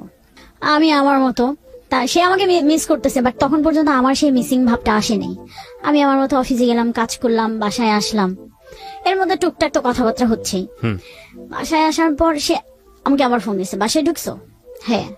তুমি কি টেক্সট গুলো পড়ছো? তো আমি বললাম যে আমি তখন বলছি যে আমি তো মাত্র বাসায় ঢুকলাম, আমি একটু ফ্রেশ হই, তখন আমি উত্তরায় থাকি। তো বললো যে আচ্ছা ঠিক আছে, আর আমিও বাসায় যাচ্ছি। আমার আচ্ছা ঠিক আছে, আপনি বাসায় যান। আমি ফ্রেশ হইলাম, হয়ে টেক্সট গুলা পড়লাম, মানে এত টেক্সট এত বড় বড়, আমার এত কিছু মনে নাই, অনেক বড় বড় তো মনে থাকে না, কিন্তু আমার লাস্টের একটা কথা খুব মানে ভালো লাগছে পড়ে, যে সে আমাকে সারাদিন খুব মিস করতেছিল। তারপরে এরকম করে করে কথা হইতে হইতে আমিও একটা পর্যায়ে ইনভলভ হয়ে গেলাম। মানে আপনি আপনার মানে জায়গা থেকে গ্রিন সিগন্যাল দিলেন। গ্রিন সিগন্যাল দিলাম। Yes, I'm in. এর মধ্যে সে আমার প্রচন্ড টেক কেয়ার করতেছিল, প্রচন্ড ইয়া করতেছিল। টেক কেয়ারের মাত্রা এরকম ছিল, আমি জানি না যে এটা আসলে আমার কোন দিক দিয়ে যাচ্ছিল, ভালোর দিকে না খারাপের দিকে যাচ্ছিল, আমি জানতাম না। সে একটা পর্যায়ে আমাদের রিলেশনশিপটা একটু একটু না মোটামুটি ডিপ হয়ে গেল। তারপরে তখনই আমি জানতে পারলাম, এর মধ্যে কিন্তু আমি কোনোদিনও কোশ্চেন করি নাই। তখন সে আমাকে নিজে থেকে বলছে যে সুমাইয়া আমি একটা কথা বলবো। আমি বলছি ঠিক আছে বলেন। তো সে বলল যে তোমাকে বলা উচিত ছিল, তুমি তো কখনো জিজ্ঞাসা করো নাই। আমি বিবাহিত। এটা সম্পর্ক গড়ানোর কতদিন পরে? সম্পর্ক গড়ানোর আপনার 2 মাস পর। মাত্র 2 মাসের মাথায় সে আপনাকে সে জানালো? আমাকে বলে দিছিল, মানে তার মধ্যে একটা গিল্টি ফিল হচ্ছিল। আচ্ছা, তখন আপনাদের সম্পর্কটা কি খুব ডিপ পর্যায়ে চলে না, গেছে? তখনও না, যায়নি? না, তখনও যায় নাই, কিন্তু ভালোবেসে ফেলছি আমরা। আচ্ছা, মনের দেয়া নেয়া হয়ে মনের গেছে। দেয়া নেওয়া হয়ে গেছে। ওকে প্রিয় শ্রোতা, ছোট্ট একটা বিরতি নেবার আগে আপনাদের সবার জন্য বলছি, ঢাকা এফএম এর আরো একটি ইউটিউব চ্যানেল যেখানে আপনারা আমাদের এই অনুষ্ঠানগুলোর ভিডিও কন্টেন্ট দেখতে পাবেন। আপনারা সবাই চ্যানেলটি সাবস্ক্রাইব করুন। আমাদের চ্যানেলটির ঠিকানা হচ্ছে www.youtube.com/iloveDhakaFM। আমার এই অনুষ্ঠানগুলোতে যদি আপনি অংশগ্রহণ করতে চান, আমাদেরকে ফোন করবেন। আমাদের ফোন নাম্বারটি হচ্ছে 09611904904। আমি আবারও বলছি 09611904904। ওকে, ছোট্ট একটা বিরতি। জীবন গল্প।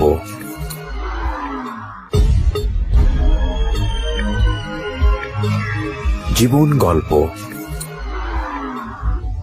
Welcome back once again. প্রিয় শ্রোতা, আপনারা শুনছেন জীবন গল্প। আমি আরজি কিবরিয়া আপনার সঙ্গে রয়েছি। আমার এই অনুষ্ঠানগুলোতে যদি আপনি অংশগ্রহণ করতে চান, আমাদেরকে ফোন করবেন। আমাদের ফোন নাম্বারটি হচ্ছে 09611904904। আমি আবারও বলছি 09611904904। ওকে, আমরা যেখানটায় ছিলাম তারপর। তখন আমি মানে ওইটা শোনার পর স্বভাবতই আমি আপসেট। ডেফিনেটলি। আমি তখন আর কোনো কথাই বলি নাই। মানে তখন না আমার মনে হচ্ছিল যে মানে এইবারও কি আমার সাথে এরকম হবে, কেন? তখন ফোনটা আমি কেটে দিয়েছি। তো কিছুক্ষণ পরে ও আমাকে মেসেজ দিছে যে আমি একে বিশ্বাসী, আমাদের আল্লাহ তাআলা এক, আমার একজন ওয়াইফ, কিন্তু সামহাউ আমি তোমাকে কেন জানি আমি ভালোবেসে ফেলছি। কিন্তু তুমি আমাকে ট্রাস্ট করতে পারো যে আমি তোমার ক্ষতি করব না। মানে যা যা হয় আর কি, একটা মানে আমাকে কনভিন্স করলো আর কি, যা যেভাবে কনভিন্স করা দরকার। পরে আমি তখন বললাম যে তাহলে এক কাজ করি, আপনি আমাকে ফেসবুকে রিকোয়েস্ট পাঠান। মানে আমি দেখতে চাচ্ছিলাম যে সে আদৌ ম্যারিড কিনা। তারপর ফেসবুকে রিকোয়েস্ট পাঠাইলো। ভাইয়া আমি কি বলবো, আমি মানে দেখার পর বিশ্বাস করতে পারতেছিলাম না। কেন বিশ্বাস করা বলতে মানে কেন বিশ্বাস করতে পারতেছিলাম না যে আমাকে কেন আগে বলে নাই। আর তারপরে আমি আইডিতে কি পেলেন আপনি? ওয়াইফের সঙ্গে ছবি, বাচ্চাদের বাচ্চা আছে? বাচ্চাও ছিল, বাচ্চার সঙ্গে ছবি happy family look. Happy family, এগুলো দেখে আমার কষ্ট লাগছে, আমার খারাপ লাগছে। তো ফেসবুক তো একটা মোমেন্টাল জিনিস, ফেসবুক তো সবসময় সত্য কথা বলে না, মানুষকে পুরো জীবনটাকে তুলে ধরে। বাট এটা ঠিক আছে, বাট ওটা দেখেই আমরা জাজ করি। ডেফিনেটলি আপনার যা হচ্ছিল তাই। হ্যাঁ, পরে আমাকে বললো যে আমি জানি তুমি এখন কথা বলবে না, কিন্তু আমি না ভাইয়া, আমি চেষ্টা করছিলাম যে। ওর মধ্যে কোনো লুকোচুরি ব্যাপার ছিল যে আপনাকে ডেফিনেটলি টেক্সট পাঠাচ্ছে, একদম ডেয়ারলি টেক্সট পাঠাচ্ছে, আপনি চাইলে এগুলোকে প্রুফ করে রাখতে পারেন, সেরকম কোনো লুকোচুরি ব্যাপার ছিল? ওরকম সে লুকোচুরি করতো না, সে কোনো লুকোচুরি করতো না। তো এরপরে থেকেই আমিও আর কি, সে আমাকে মানাইলো, আমিও মেনে নিলাম। মেনে নিয়ে আস্তে আস্তে আস্তে আমাদের রিলেশনশিপটা খুব ডিপলি চলে গেল। এবং এক পর্যায়ে দেখা গেল যে সে আমার দিকেই ইনভলভ এত বেশি হচ্ছিল এবং আমাকেও করতেছিল যে আমি ওখান থেকে আর বের হইতে পারিনি।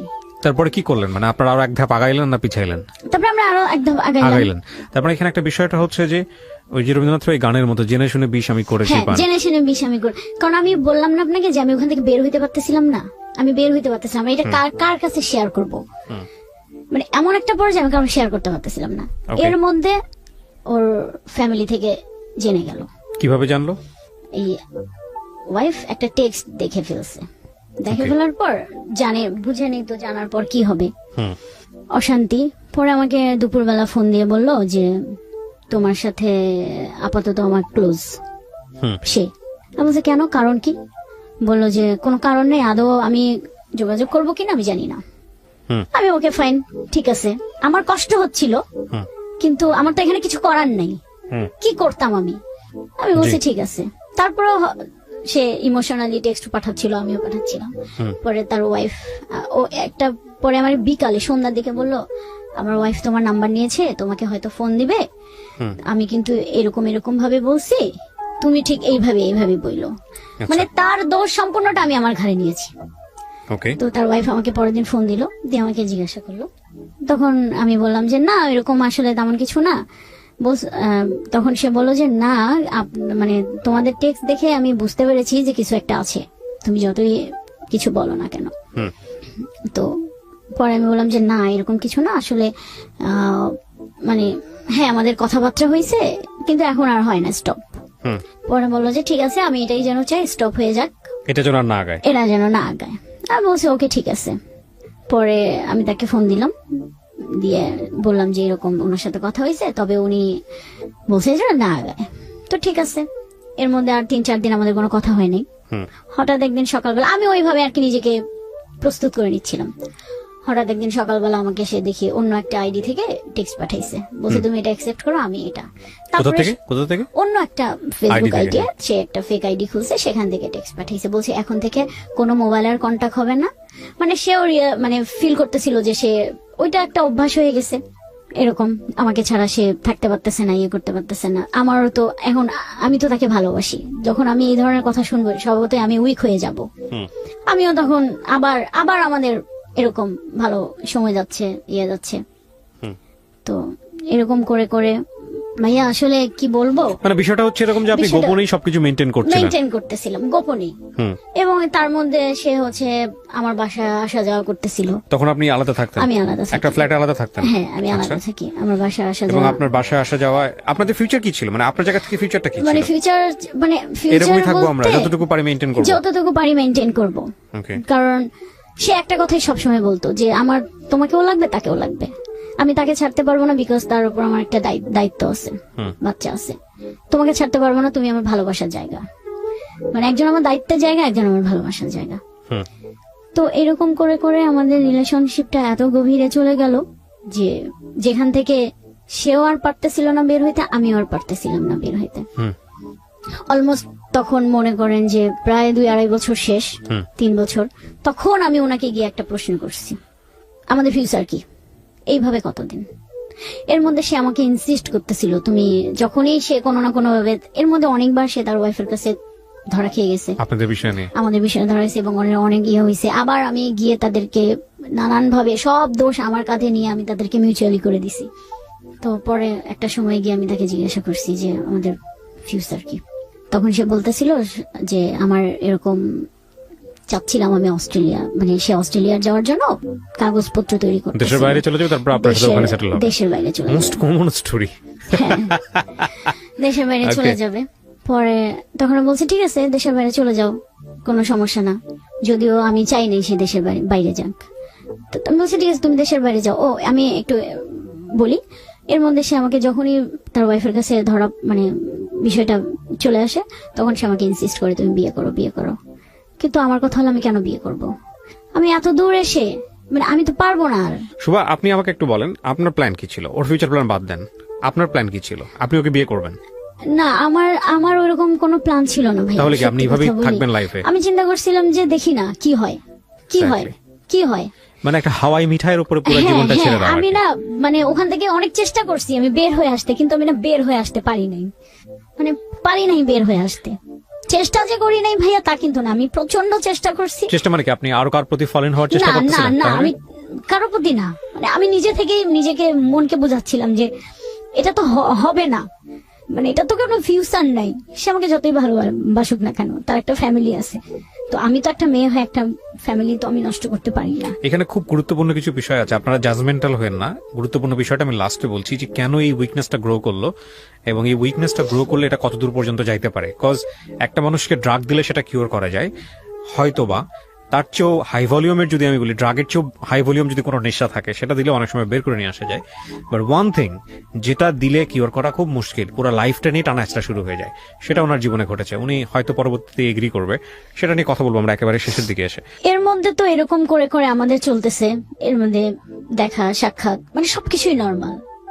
সেও পারতেছে না, আমিও পারতেছি না, আমি পারতেইছি না, সেও পারতেছে না, আমি তার দোষ দেব না। সে বলতেছে যে আমার ছাড়া সম্ভব না, কিন্তু সে তার ওয়াইফকেও ম্যানেজ করতে পারবে না, কারণ তার ওয়াইফ এটা কোনোভাবে মেনে নেবে না। আমিও তাকে কোনো ফোর্স করি নাই। লাস্ট ফেব্রুয়ারির 7 তারিখে আমাদের খুব একটা ঝগড়া হয়। তোর ওয়াইফের সঙ্গে তার কি লাভ ম্যারেজ ছিল? হ্যাঁ, লাভ ম্যারেজ ছিল। তার হচ্ছে ঝগড়া হয়? আমাদের ঝগড়া হয়, প্রচন্ড ঝগড়া হয়, এবং এর মধ্যে সে আমাকে মানে ভালোবাসার সন্দেহ বলেন যা একটা রিলেশনশিপে থাকে। তো আমাকে সামান্য একটা ব্যাপার নিয়ে, আমার মোবাইল শুধু অফ হয়ে গেছিল, এটা ব্যাপার নিয়ে সে আমাকে এত পরিমাণ সন্দেহ করছিল যে, না সরি, মোবাইল বন্ধ ছিল না, মোবাইলটা আমি ওই দিন সকাল থেকে ওর সাথে আমার একটা ব্যাপার নিয়ে ঝগড়া। আমি ওর সাথে আর কোনো কথাবার্তা না বলে অফিস থেকে বাসায় আসছি। বাসায় আসার পর আমি ফ্রেশ হয়ে বাইরে গিয়েছি, এই দোকানে গিয়েছিলাম, দোকানে গিয়েছি। যাওয়ার পর সে এর মধ্যে হচ্ছে মোবাইলে ফোন দিছে, মেসেজ দিছে। ফার্স্ট টাইমে আমাদের যেহেতু মোবাইলে ফোনে কথা হয় না, মেসেঞ্জারই কথা হয়, মেসেজ দিছে, আমি রিপ্লাই করি নাই। পরে সে ফোন দিছে, 3-4 বার ফোন দিছে, আমি তো বাসায় নাই। তা আমি হচ্ছে মানে মোবাইলটা পিক করব কিভাবে? তো সে আমার মোবাইলে একটা অ্যাপস ইনস্টল করে রাখতো সব সময়, আমি কোথায় যাই কি করি সে ওই অ্যাপসটার মাধ্যমে কিন্তু ফ্রন্ট ক্যামেরা চাইলে মানে আমার ডিভাইসটা সে কন্ট্রোল করে। ও মানে আপনি কি করতেছেন না করতেছেন সব সময় সে আমাকে দেখে। আচ্ছা। তো সে তখন মনে হলো যে সে যদি বাসায়, তার এটা মনের সন্দেহ, সে কোথায় গেছে, বাসায় যদি থাকতো সে তো আমার ফোন ধরতো। তো সন্দেহ থেকে সে কি করলো? সন্দেহ থেকে সে ওই অ্যাপসটা ওপেন করে ওই ফ্রন্ট ক্যামেরা দিয়ে দেখলো যে না আমি তো বাসায় নেই, লাইট অফ, মানে লাইট অফ বা হচ্ছে আমি বাসায় নেই। ও বুঝতে পারলো আমি বাসায় নেই। কিছু মানে ও ওইটা সবসময় ওপেন করে ধরে বসেছিল যে আমি কি করি। আমি তখন পর্যন্ত কিন্তু জানি না এই অ্যাপস এর এই কাজ। আমি অনেস্টলি বলি, আমি ওই ঝগড়ার পরেই আমি জানতে পারছি। একটা জানি যে অ্যাপস একটা ইনস্টল আছে, কিন্তু সে কখনো বলে না যে অ্যাপস দিয়ে কি হয়। আচ্ছা, ট্র্যাক করেছে আপনাকে? ট্র্যাক করে, সবসময় ট্র্যাক করে, সবকিছুতেই ট্র্যাক করে।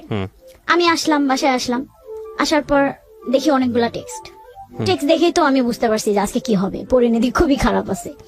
আমি একদম আমি চুপচাপ, যে আমাকে এখন সে পকাচাকা করবে, আমাকে এগুলা শুনতে হবে, নাহলে হচ্ছে ঝগড়া, কথা বলে ঝগড়া বাড়বে, আমি চাই নাই ঝগড়া বাড়াইতে। পরে দেখি সে আমাকে অনেকগুলো টেক্সট করলো, বললো যে আমি খুব ঠান্ডা মাথায় ডিসিশন নিলাম, আমি আর রিলেশন কন্টিনিউ করবো না। Okay fine. আমিও ওকে জিজ্ঞেস করলাম যে এটা ঠান্ডা মাথায় বলছো তো? পরে যেন এটা, কারণ এর আগে বহুবার তুমি আসছো, আমি গেছি, এরকম আমাদের ঝগড়া হয়েছে। পরে বলছে না, এটা আমি একদমই ঠান্ডা মাথায়। এইটা বলার পর সে র্যান্ডমলি আমাকে গালাগালি করতেছে, টেক্সট দিতেছে, এইভাবে 3টা-3:30 পর্যন্ত সে আমাকে জ্বালাইছে। একটা পর্যায়ে গিয়ে আমার মানে এত মানে অসহ্য বোধ লাগছে যে না, আমি মানে যাই হোক, আমি এবার স্ট্রং মেন্টালি এবং হচ্ছে আমার মনের দিক থেকে আমি স্ট্রং, আমি আর এটা কন্টিনিউ করবো না, কারণ এত অসম্মান নিয়ে তো আমি থাকতে পারবো না। আমি তো একটা ভুল করছি, তার মধ্যে যদি আমাকে এরকম মেন্টালি প্রেসার করে, মানে প্রেসার দেয় সবসময়, যেটা আমাকে দিয়ে আসছিল। আমার ওর সাথে রিলেশন হওয়ার পর থেকেই আমার ফ্রেন্ড সার্কেল বলেন টোটালি তাদের সাথে আমি ডিটাচড। কারোর সাথে আমার কোনো ছেলে মানুষ বলেন, কোনো অফিস কলিগ, মানে কারোর সাথে সে কথা বললেই মানে সে এত পজিটিভ হয়ে যেত, এত মানে এগ্রেসিভ হয়ে যেত। বুঝতে পেরেছি। এটা আপনার লাস্ট কবেকার ঘটনা? এই ফেব্রুয়ারির 7 তারিখ। পরে হচ্ছে আমি ওইদিন খুবই আমি বলছি যে ঠিক আছে তুমি বলছো, আমি আর নিতে পারতেছি না, আর সম্ভবই না। এই সামান্য একটা বিষয় নিয়ে এত সন্দেহ করা আর সম্ভব না।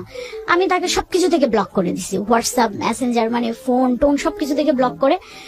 এর আগে তো আমি প্রচুর কান্নাকাটি করতাম, আমি অসুস্থ হয়ে যাইতাম। ওইবার বললাম না, আমি মনের দিক থেকে মেন্টালিটি একদম আমি অ্যালার্ট, আমি উইক হব না, আমি আর নো কান্নাকাটি, আমি কোনো কান্নাকাটি করবো না, আমি একদম স্ট্রং হয়ে গেছি। পরে হচ্ছে আমি আমার মতো অফিস করতেছি।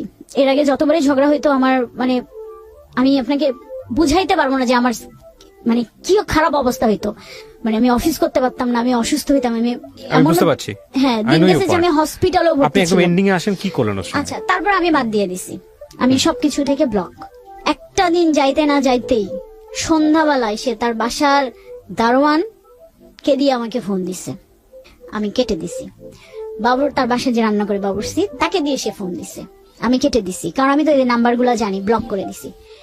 তখন সে বুঝতে পারতেছিল, সে ফিল করতে পারতেছিল যে আমি এবারে স্ট্রং, কোনোভাবেই সে আমাকে আর ফিরাইতে এখানে একটা পারবে বিষয় না। একটু যুক্ত করি প্রিয় শ্রোতা যারা শুনছেন, excess was super high, cause উনিও ওনার বাসায় যেত, যেটা আমার একটু আগে কথা হচ্ছিল যে আমাদের যিনি গেস্ট আজকে সুভাও ওনার বাসায় যেত, এবং সেটা গোপনে। তার মানে আপনি যেহেতু বাবুর্চি এবং এই প্রসঙ্গটা যেহেতু নিয়ে আসলেন এখানে, সেই জন্য আমি বলছি ওনারা বুঝতে পারবে না যে ওনার বাড়ির বাবুর্চি এবং দারোয়ান থেকে শুরু করে সবাই এই আমাদের সুভার ব্যাপারে জানতো। আর সুভার বাসায় তো তার এক্সেস ছিলই, খুবই স্বাভাবিক, মানে ওদের এক্সেস লেভেলটা ছিল খুব এক্সট্রিম লেভেলের হাই। হ্যাঁ, তারপরে ভাইয়া সে আমাকে কোনো মতেই পাচ্ছিল না, আমিও না, আমি কোনোভাবে আর যাব না। পরের দিন সে অন্য একটা নাম্বার থেকে ফোন দিছে, হুম, দিয়ে সে মানে যেটা সে কোনোদিনও করে নাই, সরিটরি বলছে, কান্নাকাটি করেছে, সরিটারি করছে, কান্নাকাটি করছে, কিন্তু ও কখনোই সরি এগুলো করে না। আচ্ছা, ঠিক আছে, এখন কথা হচ্ছে যে এটার পর কি প্যাচ আপ হলো নাকি? এটার পরে প্যাচ আপ হয়েছে। হুম। আমি আমি আমি করবো না এরকম করে 2 দিন চলে গেছে, 3 দিনের দিন সে আমিও তো ভালোবাসি, আমি তো পারি নাই, আমি আবার উইক হয়ে গেছি। হুম, কিন্তু সে যদি না আসতো আমার কিন্তু কোনো প্রবলেম হইতো না। হুম, সে এসে যে কান্নাকাটিটা করছে, সে ডেলিভারেটলি মানে ডেসপারেটলি আমার পায়ে ধরছে, আমার আর কিছু করার ছিল না। I know that. এরপর আপনি কি করলেন? এরপর আমি প্যাচ আপ করলাম, কিন্তু আমি তখন ওকে একটা কথা বলছি যে এগুলা করা আর যাবে না, যদি টিকে থাকতে হয় এবার কিছু একটা করতে হবে, আমাকে সন্দেহ করা যাবে না, গালাগালি করা যাবে না, আমি এগুলা নিতে পারি না, আমি পারবো না। আর তখন আমি তাকে জিজ্ঞাসা করছি, তোমার ফিউচার প্ল্যান কি, কি করবা, হুম, কি করবা তুমি? তখন সে বলল যে আমাকে সময় দাও, তোমায় আমাকে কথা দিলাম, আমি অস্ট্রেলিয়া যাওয়ার আগে তোমাকে আমি বিয়ে করে রেখে যাব। বয়স কত বাচ্চাদের? 11 বছর। দুইটা? না, একটা ছেলে না মেয়ে? ছেলে। ওকে। আর আমি তোমাকে দেশের বাইরে যখন যাব আমি তোমাকে বিয়ে করে রেখে যাব, আর তারপরে আমি ওখানে যাওয়ার পর তোমাকে 1 বছর পর আমি নিয়ে যাব। হুম, আপনি এগ্রি করলেন? হ্যাঁ, আমি এগ্রি করছি ভাইয়া, আমি এগ্রি করছি, ঠিক আছে। এইটাই তার সাথে আমার কথা, যে এই কন্ডিশন হলে এখন থাকবে, না হলে আর হবে না, আর সম্ভব না আমার পক্ষে। হুম, এভাবে আমাদের ভালোই চলতেছিল, ঝগড়া টগড়া হয়নি। তো ওর সাথে আমার লাস্ট যেটা কথা হয়েছে, ও এর মধ্যে লাস্ট কথা হওয়ার ঠিক 2 দিন আগে তার ওয়াইফের সাথে ঝগড়া হয়েছে, আমাকে নিয়ে না, অন্য একটা পারপাসে ঝগড়া হয়েছে। এবং সে এত পরিমাণে একটা খুবই বাজেভাবে ঝগড়া হয়েছে যে মনে হয়েছে, তখন তাদের মনে হয়েছিল, মানে তার ফ্যামিলি থেকে মনে হয়েছিল যে সে একজন মানে সাইকো। হ্যাঁ, কারণ তার কিছু কিছু বিহেভিয়ারে আমার নিজেরই মনে হয়েছিল যে সে সাইকো, কারণ সে ভালো থাকতে থাকতে রেগে যাইতো, মানে নর্মাল একটা মানুষের মতো তার আচরণ ছিল না। সে যখন রেগে যাইতো এত এক্সট্রিম লেভেলে যাইতো, মানে যেটা আসলে কল্পনার বাহিরে। তো তার ফ্যামিলি থেকে ডিসিশন হলো যে তাকে, আমি যেটা পরে জানতে পারছি। ওকে প্রিয় শ্রোতা, ছোট্ট একটা বিরতি নেবার আগে আপনাদের সবার জন্য বলছি, ঢাকা এফএম এর আরো একটি ইউটিউব চ্যানেল, যেখানে আপনারা আমাদের এই অনুষ্ঠানগুলোর ভিডিও কন্টেন্ট দেখতে পাবেন। আপনারা সবাই চ্যানেলটি সাবস্ক্রাইব করুন। আমাদের চ্যানেলটির ঠিকানা হচ্ছে www.youtube.com/iloveDhakaFM। আমার এই অনুষ্ঠানগুলোতে যদি আপনি অংশগ্রহণ করতে চান, আমাদেরকে ফোন করবেন। আমাদের ফোন নাম্বারটি হচ্ছে 09611904904। আমি আবারও বলছি 09611904904। ওকে, ছোট্ট একটা বিরতি। জীবন গল্প।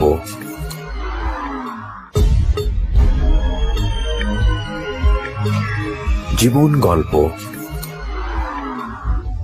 Welcome back once again. প্রিয় শ্রোতা, আপনারা শুনছেন জীবন গল্প। আমি আরজে কিবরিয়া আপনার সঙ্গে রয়েছি। আমার এই অনুষ্ঠানগুলোতে যদি আপনি অংশগ্রহণ করতে চান, আমাদেরকে ফোন করবেন। আমাদের ফোন নাম্বারটি হচ্ছে 09611904904। আমি আবারও বলছি 09611904904। ওকে, আমরা যেখানটায় ছিলাম তারপর। তো তাকে আমি 13 তারিখ, মার্চের 13 তারিখ তার সাথে আমার বিকাল 5টায় লাস্ট কথা হয়েছে। এর মধ্যে সে হচ্ছে তার আমার বাসায় বলতে আমার বাসার এদিকে আসছিল, আমার বাসায় আসে নাই। আপনার ফ্যামিলি জানে আপনার এই বিষয়গুলো? না না, হ্যাঁ ভাইয়া, আমার ফ্যামিলি বলতে এত কিছু জানে না, কিন্তু তার ওয়াইফ আমার বাবাকে ব্যাপারটা জানাইছে। জানার পর থেকে আমার বাবা টোটালি আমার সাথে কথা বলা বন্ধ বন্ধ করে করে দিছে। দিয়েছে। একদমই কথা বলা বন্ধ করে দিছে। আপনার বাবার নাম্বার পেলো কিভাবে? ওর মোবাইলে ছিল। তার মানে এটা কত এক্সট্রিম পর্যন্ত গেছে? হ্যাঁ, ওর মোবাইলে ছিল। মার্চের সেখান লাস্টে যদি থেকে- আপনার কথা হয়ে থাকে, মার্চের লাস্টে কথা হইছে, তারপরে মানে রাত 10:30 পর্যন্ত কথা হইছে আমাদের, নর্মাল ঝগড়া না। এরপরে ওর নাম মোবাইল টোটালি বন্ধ, সুইচ অফ। কি হয়েছে আমি কিন্তু জানি না। আমি তো পাগলের মতো খুঁজতেছিলাম, কারণ যত ঝগড়াই হোক ওকে তো আমি চিনি, কখনো মোবাইল বন্ধ রাখবে না। মানে ও আমাকে গালাগালি করবে, বাট ও আমাকে মোবাইল বন্ধ রাখবে না। কিন্তু তাহলে সেখানে কি হলো যে টোটালি মোবাইল অফ? এরকম করে রাত 3টা পর্যন্ত মোবাইল অফ ছিল। 3টার পর মোবাইল ওপেন হয়েছে। ওপেন হওয়ার পর আমি ফোন দিয়েছি, টেক্সট করেছি, কিন্তু কোনো রেসপন্স নেই, ফোন ধরে নেই, টেক্সটের কোনো আপনি response deliberately ওকে করেনি। ফোন আমি করতেন? ডেলিভারিটলি ফোন দিয়ে, মানে আমি তখন কি বলবো যে মানে পাগল হয়ে গেছিলাম। ওর বাসায় আছে কিনা, ওর ওয়াইফের পাশে আছে কিনা, মানে মানে- আপনাদের মধ্যে আর কোনো গোপনীয়তা নাই? না, গোপনীয়তা মানে আমি জানতাম, আমি কিন্তু তার ওয়াইফ বাসায় থাকলে আমি জীবনেও ফোন দেই না। আমি কিন্তু সেদিন আর কিন্তু মাথায় নাই? না, সেদিন আমি জানতাম, এইটা জানতাম যে তার ওয়াইফ বাসায় ছিল না, এই জন্য আমি ফোন দিয়ে গেছি। তারপর? কিন্তু সে আমাকে জানাইছে যে তার আব্বা আম্মা আসছে। তো আমাকে কিন্তু ওই সন্ধ্যার দিকে আমার সাথে একটু খুব খারাপ ব্যবহার করছে। তখন আমি বলছি যে আমার সাথে একদম খারাপ ব্যবহার করবে না, আমি অফিস থেকে আসছি। তখন সে আমাকে বললো, আচ্ছা সরি, আমার ভুল হয়ে গেছে, আমি জানতাম না যে আমার আব্বা আম্মা আজকে আসবে, তাদেরকে দেখে আমার মেজাজ খারাপ হয়েছে। যে মানে ওনার ওয়াইফের কথা বললো যে সে আবার কিছু বলছে নাকি। যাই হোক, মার্চের 13 তারিখে রাত 10টার পর আমাকে নর্মাল কথা হয়েছে, যে লাস্ট কথা এটাই হয়েছে যে তুমি রাতে খাবার খাইছো, আমি জাস্ট অ্যান্সার দিছি, এরপরে আর পাই নাই। 10 দিন কোনো খোঁজ ছিল না। 10 দিন পুরা আমি মনে করেন পাগলের মতো হয়ে গেছিলাম। কিন্তু মানে আমার মাথায় ওই একটা জিনিস কাজ করছিল যে মানে আমি অন্য সোর্স দিয়ে তার খোঁজার ট্রাই করছি, কিন্তু তার ফ্যামিলি মেম্বার বা তার ইয়েতে আমি কখনোই ফোন দিতে যাইনি। কারণ দিলে আমার এটা মাথায় কাজ করতেছিল যে কিছু যদি একটা গন্ডগোল হয়, আর এই মুহূর্তে যদি আমি একটু নিজেকে কন্ট্রোল না করি, তাহলে ব্যাপারটা আরো খারাপের দিকে যাবে। তো সে কারণে পরে 10 তারিখের 10 দিন পর 11 কি 12 দিনের দিন সন্ধ্যাবেলায় আমার কাছে একটা ফোন আসছে। আমি প্রথম তখনই জানতে পারি যে এক লোক আমাকে ফোন দিয়েছে, দিয়ে আমাকে বললো যে এরকম আমি অমুক জায়গা থেকে বলতেছি, আপনার নাম্বারটা আমাকে দিয়েছিল, দিয়ে আপনাকে শুধু মেসেজটা দিতে বলছে যে সে রিহ্যাবে আছে। আচ্ছা, ফার্স্ট আমি ওই দিন আরেকটা ধাক্কা খাইলাম। মানে আপনি কি জানলেন রিহ্যাবে আছে মানে কি সে ড্রাগ নিত? ড্রাগ নিত। তখন সে আমাকে মানে আমার না বিশ্বাস হচ্ছিল না, কোনোভাবে না, এটা কিভাবে সম্ভব? আমি তো তার মাঝে এমন কিছু দেখি নাই যে সে কিভাবে সম্ভব সে এইভাবে আছে। পরে এখন তার সাথে যোগাযোগ করতে পারতেছে না। তো ওই লোকের মাধ্যমে সে আমাকে শুধু এইটুকু নিউজ দিছে যে আমি এখানে আছি, আমার ওই দিন কিছু করার ছিল না, তোমাকে ইয়ে করতে পারিনি, আমি জানি তুমি অনেক কান্নাকাটি করছো। সে আমাকে তখনও ওই একটা আশ্বাস দিছে যে আমি ফিরে আসবো তোমার জন্য হলো। সে কি কনফার্ম রিহ্যাবে আছে? জি, আমি দেখে আসছি। রিহ্যাবে কি আপনি দেখে আসছেন? আমি অনেক কষ্টে মানে অনেক কিছু মানে তো ওনাকে আপনি কি কোশ্চেন করলেন রিহ্যাবে? আমি ওইভাবে তো যেতে পারিনি ভাইয়া, কারণ আপনি- ওখানে তো আপনার প্যারেন্টস ছাড়া কেউ, তখন তো মনে করেন এমনিতেই আমি শুনেছি যেটা পরে যে 1.5 মাস 1 মাস ছাড়া তার প্যারেন্টসরাও দেখা করতে পারবে না। আর ওই ওনার ওয়াইফের সঙ্গে আপনার কখনো ফেস টু ফেস কথা হয়েছে? ফেস টু ফেস কথা আমার একবার হয়েছিল, ওই ফার্স্টের দিকে। বাসায় গিয়ে আপনি কনভিন্স করে আসছেন? না, বাসায় না, তাহলে? ওই আমার একটা রেস্টুরেন্টে দেখা হয়েছিল। এই পর্যন্তই আর কি ওনার ওয়াইফের সাথে কথা, এরপরে আমার হয়নি। আচ্ছা, কি বলেছে ওনার ওয়াইফ আপনাকে? ওনার ওয়াইফ আমাকে বলেছিল যে আমি জানতে চাই আসলে তোমাদের মধ্যে কি সম্পর্ক, বাট তখনও আমি ব্যাপারটা হাইড করে গেছি। ও বলছে না আমাদের, কারণ ওনার ওয়াইফ মানে এমনি টুকটাক মানে বুঝতে পারতেছিল, মানে একদম স্পেসিফিক কোনো টেক্সট বা কোনো কিছু পায় নাই যে যেটা মানে একদম জোরালো ভাবে সে ধরবে। বাট মানে doubt আমি জানি না, করতেছিল। যতটুকু আপনি বললেন, এটা যদি আমি আরো ইলাবোরেটলি ঘন্টাখানিক নিয়ে আসতাম তাহলে তো স্টোরির শাখা পোশাখা অনেক কিছু বের হতো, জি। সেটা বড় কথা নয়। কিন্তু আমি যতটুকু শুনেছি তাতে আমার কাছে মনে হয়েছে she is a very wise lady. আমি জানি না উনি কিভাবে কতটুকু রিয়াক্ট করেছেন ওনার সংসারে, বাট উনি অনেক ঠান্ডা মাথায় বিষয়টা হয়তো ডিল করার চেষ্টা করছেন। জি জি, এবং আমি অবশ্যই ওনাকে আমার এই অনুষ্ঠান থেকে রেসপেক্ট করি। 1 2 নাম্বার হচ্ছে যে আপনার এই গল্পটা আপনি কেন বললেন? আমি আগে প্রশ্নটার অ্যান্সারটা নেই, তারপর আমি আমার কথা বলে অনুষ্ঠান শেষ করবো। ভাইয়া আমি এই গল্পটা বলতে আসছি এই কারণেই যে আমি তো ভুল করেছি, আমি চাই না যে আর কেউ মানে এরকম একটা সম্পর্কে জড়া। ভুলটা আপনার কোথায়? ভুলটা এটাই যে আমি একটা ম্যারিড পার্সনকে ভালোবেসে ফেলছি, যা আর তার থেকে বড় ভুল যে এটার কোনো ফিউচার নেই, এই সম্পর্কের কোনো ফিউচার না, নেই। কিন্তু আপনি কারোর প্রতি ফল ইন হয়েছেন, সবকিছু জেনে শুনে তো মানুষ ফল ইন হয় না। মানুষ ফল ইন, আমাদের সায়েন্স যেটা বলে, মানুষ এক নজরে দেখেই প্রেমে পড়ে যায়। হ্যাঁ, মানুষ এমন হয় যে পাশ দিয়ে হেঁটে গেছে, শরীরের স্মেলেই প্রেমে পড়ে গেছে, যায়, জি। এরকম ঘটনা ঘটেছে। সেখানে আমাদের দোষের কিছু নাই।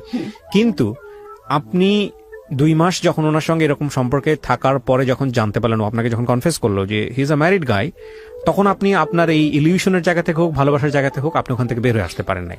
পারিনি, জি Right? পারিনি। আচ্ছা, এটা না পারাটাও আমি আপনার দোষের মনে করি না, হয়তো এটা সময় লাগতো, কারণ আপনি মেন্টালি উইক হয়ে গেছেন। কিন্তু দোষের জায়গাটা কোনটা জানেন? দোষের জায়গাটা হচ্ছে আপনি সেখান থেকে অ্যাডভান্স লেভেলে চলে গেছেন। মানে আপনি যদি এগ্রি করেন তাহলে আমি বলবো যে না, জি ভাইয়া। আপনি যতটুকু ছিলেন ওখানে, হ্যাঁ।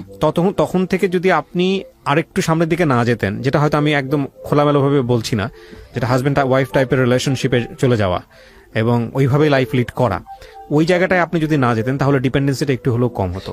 বারবার আপনার ব্রেন সিগন্যাল দিত যে মানুষটা ম্যারিড, এই মানুষটার একটা জীবন আছে, এই মানুষটার একটা বাচ্চা আছে, আমি চাইলেই সেটার ক্ষতি করতে পারি না।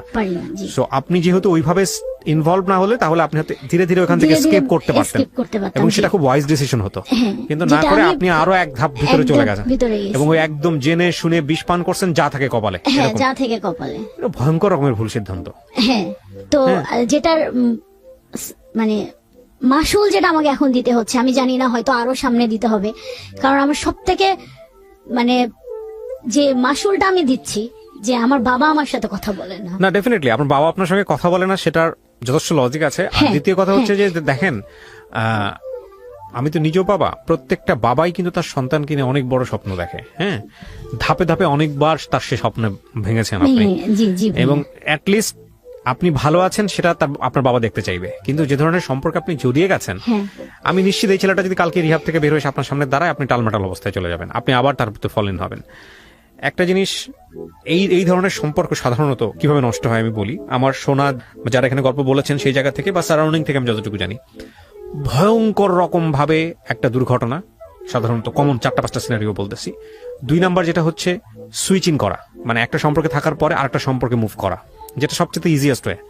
আর 3 নাম্বার যেটা, সেটা হচ্ছে যে খুব খুব বড় ধরনের কষ্ট পাওয়া, অপর পক্ষ থেকে খুব বড় ধরনের কষ্ট পাওয়া, এবং এত বড় কষ্ট যে কষ্টের কোনো রেমিডি নাই। হ্যাঁ, যেমন দেখা যাবে যে হয়তো এই কারণে আপনার বাপ স্টক করে কোন একটা দুর্ঘটনা ঘটে গেছে, অথবা দেখা গেল পরিবারে কোন একটা ভয়ঙ্কর রকমের ঘটনা ঘটে গেছে, অথবা তার দ্বারা আপনার এমন একটা ক্ষতি হয়েছে যে ক্ষতিটা আপনি সারা জীবন ধরে আর কখনো পোষাতে পারবেন না। এই ধরনের ঘটনা ঘটলে সাধারণত এই রিলেশনশিপটা নষ্ট হয়। কিন্তু আমরা এই 3 ধরনের কোনো ঘটনাটাকেই সাপোর্ট করি না সুস্থভাবে বাঁচার জন্য। আপনাকে যেটা করতে হবে সেটা হলো যে এখান থেকে বের হয়ে আসতে হলে আপনাকে প্রতি মুহূর্তে আপনাকে হ্যামারিং করতে হবে, নিজেকে শক্ত জায়গায় দাঁড় করাতে হবে যে না, আমি যেটা করতেছি সেটা ড্রাগের চাইতে ভয়াবহ কিছু। এবং এটা সাইকোলজি বলে, যারা সাইকিয়াট্রিস্ট তারা ভালো বলতে পারবেন। প্রেমের সম্পর্কে যেখানে বাধা থাকে সেই সম্পর্কে সেখানে ভালোবাসা আরো অনেক বেশি তীব্র হয়। মানে নর্মালি আপনি কারোর সাথে রিলেশন করেন, সেখানে যে আবেগটা থাকে, যদি সেখানে বাধা থাকে তাহলে সেই বাধা যে পরিমাণ থাকে তার চেয়ে গতিবেগ, ওইখানে ইমোশনের গতিবেগটা অনেক বেশি হয়। আপনার ক্ষেত্রে বিষয়টা সেরকমই ছিল এবং এখনো সেরকম আছে। আমি অবশ্যই সুভা যে গল্পটা এখানে বলেছেন তার ভয়েস চেঞ্জ করা হয়েছে, তার পরিচিতি সমস্ত কিছু এখানে গোপন করা হয়েছে, কারো পরিচিতি এখানে রিভিল করা হয়নি, কিন্তু আমাদের সমাজে এরকম ঘটনা অহরহ ঘটে। আরেকটা যেটা আমি গল্পের মাঝখানে একবার বলেছিলাম যে কেন উনি ফল ইন হলেন, এটা আমাদের সবার একটা বড় প্রবলেম, বিশেষ করে মেয়েদের ক্ষেত্রে এই জিনিসটা বড় প্রবলেম। সেটা হলো মেয়েরা টেক কেয়ার অনেক বেশি পছন্দ করে, রাইট। এত বেশি পছন্দ করে যে একটা মেয়েকে তাকে ইমোশনালি ব্ল্যাকমেইল করার জন্য বা তাকে ইমোশনালি গ্র্যাব করার জন্য তাকে একটা নির্দিষ্ট সময় পর্যন্ত টেক কেয়ার করলে মোটামুটি সে বুঝে যায় যে না, এই মানুষটা ছাড়া আমার দুনিয়া তার আর কেউ নাই। আর একটা বড় জিনিস হচ্ছে যেটা, একটা মানুষ একটা মেয়েকে যখন আপনি ইমোশনালি গ্র্যাব করে ফেলবেন, তখন ওই মেয়েটা আপনার জন্য জীবনের সর্বোচ্চ জিনিস ত্যাগ করার জন্য প্রস্তুত থাকবে। তো এগুলো আসলে খুব সহজ সমীকরণ। অনেকে বুঝেও এই ধরনের সম্পর্কে জড়িয়ে যান, আর অনেকে না বুঝেও জড়িয়ে যান। তো আমার মনে হয় যে আসলে যখন আমরা ম্যাচিউর মানে অ্যাডাল্ট বয়স্ক হচ্ছি, এই যে কথাগুলো বলতেছি সেটা যে আমি যে একদম নিজেও খুব প্র্যাকটিস করি তা না, বাট আমাদের সবার করা উচিত। সেটা হলো যে একটা মানুষকে জীবনে নেয়ার ক্ষেত্রে আপনাকে যোগ বিয়োগ করে তবে নেওয়া উচিত। এবং মজার বিষয় হচ্ছে দেখবেন এই ইমোশন বা এই যে ফিলিংসটা তুমি বহুবার বলেছি, এটা জীবনের একটা পর্যায়ে গিয়ে থাকে না, তখন থাকে ওই মানুষটার আচরণ কেমন, ওই মানুষটার ব্যক্তিত্ব কেমন, ওই মানুষটা আপনাকে কতটুকু ব্রিদিং স্পেস দিচ্ছে বাঁচার জন্য, এই বিষয়গুলো তখন থাকে। এবং ওই মানুষটার ফ্যামিলি কেমন, আপনার ফ্যামিলি কেমন, তাদের সাথে আপনার সম্পর্কগুলো কেমন, এগুলো খুব গুরুত্বপূর্ণ। হ্যাঁ, তো যেটা উনি বললেন না যে এই ছেলেটা এক সময় যার পার্সোনালিটিতে কখনোই এরকম ছিল না যে সে হাউমাউ করে কান্নাকাটি করবে, হাতে পায়ে ধরবে, এগুলো ওনার লাইফে ঘটেছে কিন্তু, এবং উনি ওনার সর্বোচ্চ উইকনেসটা দেখাই দিচ্ছে ওনাকে। তো এগুলো সবার জীবনে ঘটে এই কারণে যখন উনি বাধাটা দিয়েছেন, যখন উনি বেশি রিজিড হয়ে গেছেন, তখন উনি আর নিজের জায়গা থেকে নিতে পারেননি। আর আপনি যার গল্পটা এখানে বললেন, সেই মানুষটা এসে যদি আমার এখানে গল্পটা বলে, আমি নিশ্চিতভাবেই বলতে পারি ওইখানেও অনেক যুক্তি খুঁজে পাওয়া যাবে যে ওনার জায়গা থেকে উনি রাইট। কারণ উনিও একটা ভালোবাসার সম্পর্কে আছেন, এবং সেই সম্পর্ক থেকে উনি বিয়ে শাদী করেছেন, বাচ্চা হয়েছে, কোনো একটা নিশ্চয়ই প্রবলেম ছিল। মানুষ কখনোই হ্যাপি থাকলে এমন একটা জায়গা ক্রিয়েট করে না যেটা তার হ্যাপিনেসটাকে নষ্ট করে দিবে। আপনি অনেক মাথা নাড়তেছেন, হয়তো আমার দর্শকরা বুঝতেছে, তারা বুঝতে পারবে না। So she is agreeing with me, cause উনি জেনে শুনে নিশ্চয়ই ওনার হ্যাপিনেসটা নষ্ট করেনি। সুতরাং সেই জায়গাটায় কি ল্যাকটা ছিল, সেই ল্যাকটা বোঝাটা খুব জরুরি। একটু বলি, আমি কিন্তু এই কোশ্চেনটা ওনাকে করেছিলাম যে আপনার মানে ওনার ফেসবুক, ওনার ওয়াইফ কথা বলে আমার যেটা মনে হয়েছে ওনার ওয়াইফের সাথে, আমি ওনার ওয়াইফকে মানে ওনার ওয়াইফ কখনো কোনোদিনও আমাকে মানে আমার সাথে যত দুইবারই কথা হয়েছে, উনি কিন্তু আমার সাথে কখনো খারাপ ব্যবহার করেনি, সুন্দরভাবেই কথা বলছে। তো আমিও কিন্তু কখনো এই কারণে মানে আমাদের দুইজনের আমরা কেউ কাউকে কিন্তু অসম্মান করে কথা বলিনি, উনিও করেনি আমিও করিনি, খুবই নর্মালি খুবই ভদ্রভাবে কথা হয়েছে। তো কথা বলে আমি ওনাকে মানে কোশ্চেন করছিলাম যে আমার জানা মতে খুব ভালো একটা আমি ওনার ওয়াইফের কথা বলতেছি, সে একজন অনেক বড়, মানে হোয়াট ওয়াজ ল্যাকটা কি ছিল? হ্যাঁ, উনি অ্যানসার কি দিয়েছে? ফ্যামিলি ভালো। হ্যাঁ, তার আমি বুঝতে পেরেছি অ্যানসারটা কি দিয়েছে। সে অ্যান্সার দিছে যে ঠিক আছে, মানে আমি বলি যে আমি বলছি যে সে মানে তুমি যেরকম পারফেক্ট চাও, তোমার ওয়াইফ কিন্তু এরকম পারফেক্ট, যেমন তুমি সবসময় ব্লেম দিতে আমি পারফেক্ট না, আমি পারফেক্ট না। অ্যানসারটা কি? জাস্ট অ্যানসারটা বলেন। সে তখন অ্যান্সারটা দিছে যে কিছু তো একটা অপূর্ণতা আছে, সেই অপূর্ণতাটা কি সে কিন্তু আমাকে কখনো বলেনি। ওকে, আমরা সে অপূর্ণতার নাইবা খুঁজলাম পরোক্ষভাবে, তবে এটা ঠিক, জীবনটা সবসময় অপূর্ণ, জীবনটা যে কোনো জায়গাতেই ডিস্যাটিসফাইড। কিন্তু এখানে কথা হচ্ছে যে অন্তত কিছু কিছু মানুষের ক্ষেত্রে এথিক্যাল জায়গায় কোনো কম্প্রোমাইজ করার কোনো সুযোগ নেই। যখন সন্তান হয়ে গেছে, আপনি সে সংসারে সুখী নাই হতে পারেন, কিন্তু সন্তানের ভবিষ্যতের কথা চিন্তা করে হলেও আপনাকে সামনের দিকে এগিয়ে যেতে হবে। That is Y family, right? কারণ এই ইমোশন বলেন, এই প্রেম বলেন, এই ভালো লাগা বলেন, জীবনের একটা সার্টেন পিরিয়ড পর্যন্ত থাকে, কিন্তু বন্ডেজ, দায়িত্ববোধ, কিছু জিনিস ভালো লাগার বাইরে গিয়ে ক্রিয়েট করতে হয়। পিতৃত্ব বলেন, মাতৃত্ব বলেন, বিষয়গুলো তো আসলে তাই।